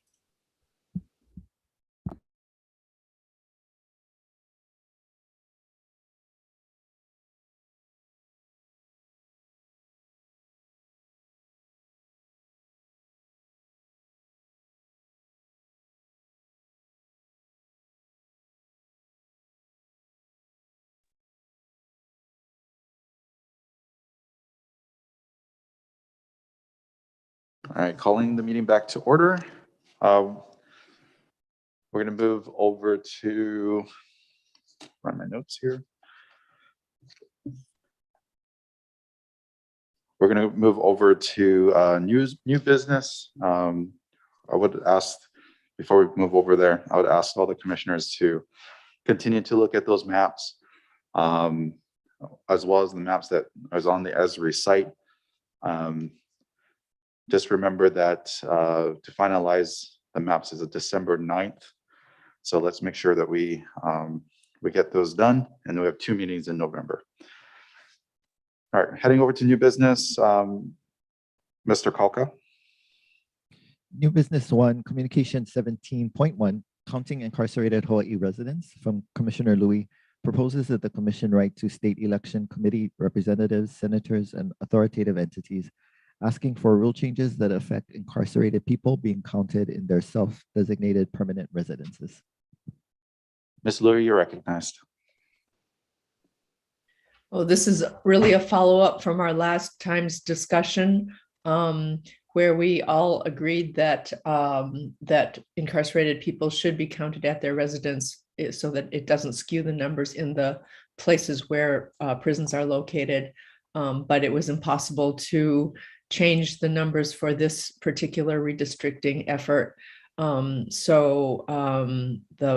proposed that we simply write to our senators and representatives to see whether they can change the legislation or pass some kind of legislation before the next redistricting effort to make that change. Apparently, some states already have that.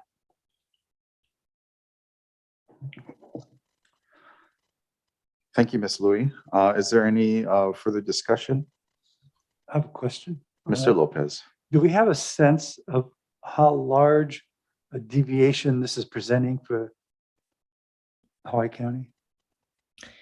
We never were able to get really great numbers. I know the election department tried, but if you look at the prisons and how much they can hold, I think it was like at least 500 people, for example, in Hilo.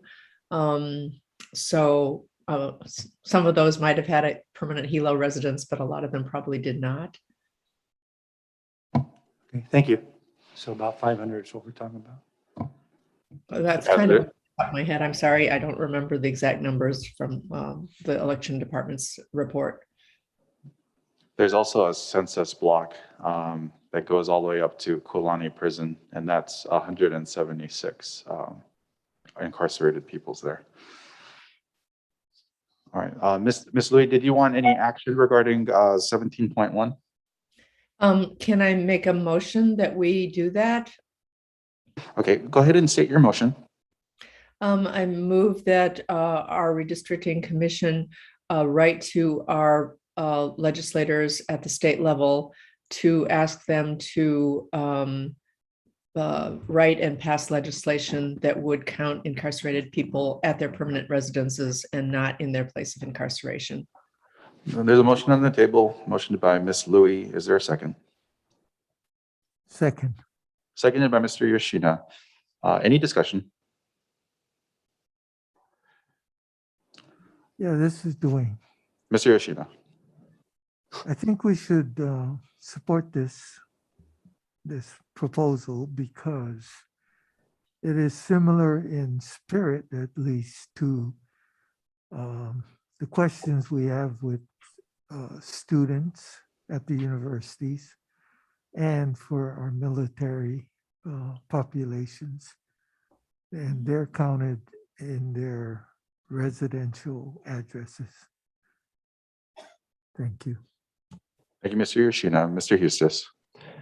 I would encourage that we direct this letter to, and I know, Ms. Louie, in your communication, you said the state election committee and to our state representatives and senators. And I would encourage it be directed to the Big Island delegation. Is that correct? Or Yes, that's a good amendment. Thank you. Does it need to be amended? It does say representatives, senators, and authoritative figures. So Just looking for specificity. Yeah. I see. It's pretty generalized. So I guess if you wanted to specify it or just do, everybody. Yeah, I could leave it up to the chair and the vice chair to decide on the best people to receive it. Chair Casa, Mr. Yoshino. Yeah, should we, does that include the council as well? I don't think they have any jurisdiction over that. Okay, thank you. I mean, we could write it as more of like, by the way. Yeah. Okay, so the motion's still on the table. Mr. Kalka, any other discussion? Mr. Kalka, please call the roll. Thank you. On the motion for the commission to write to legislators at the state level to ask them to draft and pass legislation to count incarcerated people in their self-designated permanent addresses. Commissioner Louie. Aye. Commissioner Yoshino. Aye.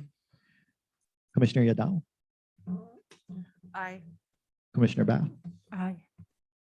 Commissioner Alcamo. Aye. Commissioner Lopez. Aye. Commissioner Eustace. Aye. Chair Castle. Aye. Chair, thank you. You have 8 ayes. Thank you. Motion carries. Moving from new business to announcements.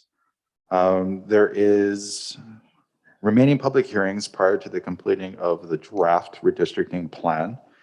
And we have Thursday, October 28th today at 6:00 p.m. at Rodney Yano Memorial Hall. If anybody wants to watch in on that, that's going to be on YouTube. Also, if you want to testify on it, you can notify Dennis. And Dennis, can you put the kind of state what the email is there? Sure, Chair. Yes, it's redistrictingcommission@hawaiicounty.gov. So Thank you. all spelled out. You're welcome. And that's to get the Zoom link, and then we can, and anybody that wants to testify via Zoom, that's fine. And then we also have the in-person located at Rodney Yano Memorial Hall, which I believe is right across the street from Managos, if I remember correctly. All right. The next one after that is Monday, November 1st, 2021, 6:00 p.m. at Hale Halavai regarding District 7. Thursday, November 4th, 2021. So at the West Hawaii Civic Center Council Chamber, it'll be in here. And that's going to be at 6:00 p.m.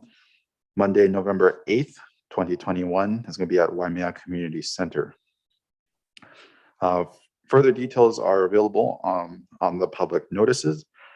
The tentative dates for public hearings upon completion of the draft redistricting plan, which shall be one each in East Hawaii and West Hawaii. That's Tuesday, December 14th, 2021, and Thursday, December 16th, 2021. And then further details will be provided and public testimony will be given. If you wanted to take a look at the third session from September 23rd, 2021, you can take a look at the agenda. It has the YouTube link there to take you back to that meeting. Commissioners, any other announcements? Mr. Eustace. Thank you, Chair. I just want to thank the staff for making this publicly available via live on YouTube and allowing that possibility, and also providing those remote sites for the public to attend these facilities to address the commissioners. And we're grateful for the public taking time out of their evenings to visit with us and share their mana'o. It helps us process these maps. Thank you, Chair. Thank you. Any other announcements?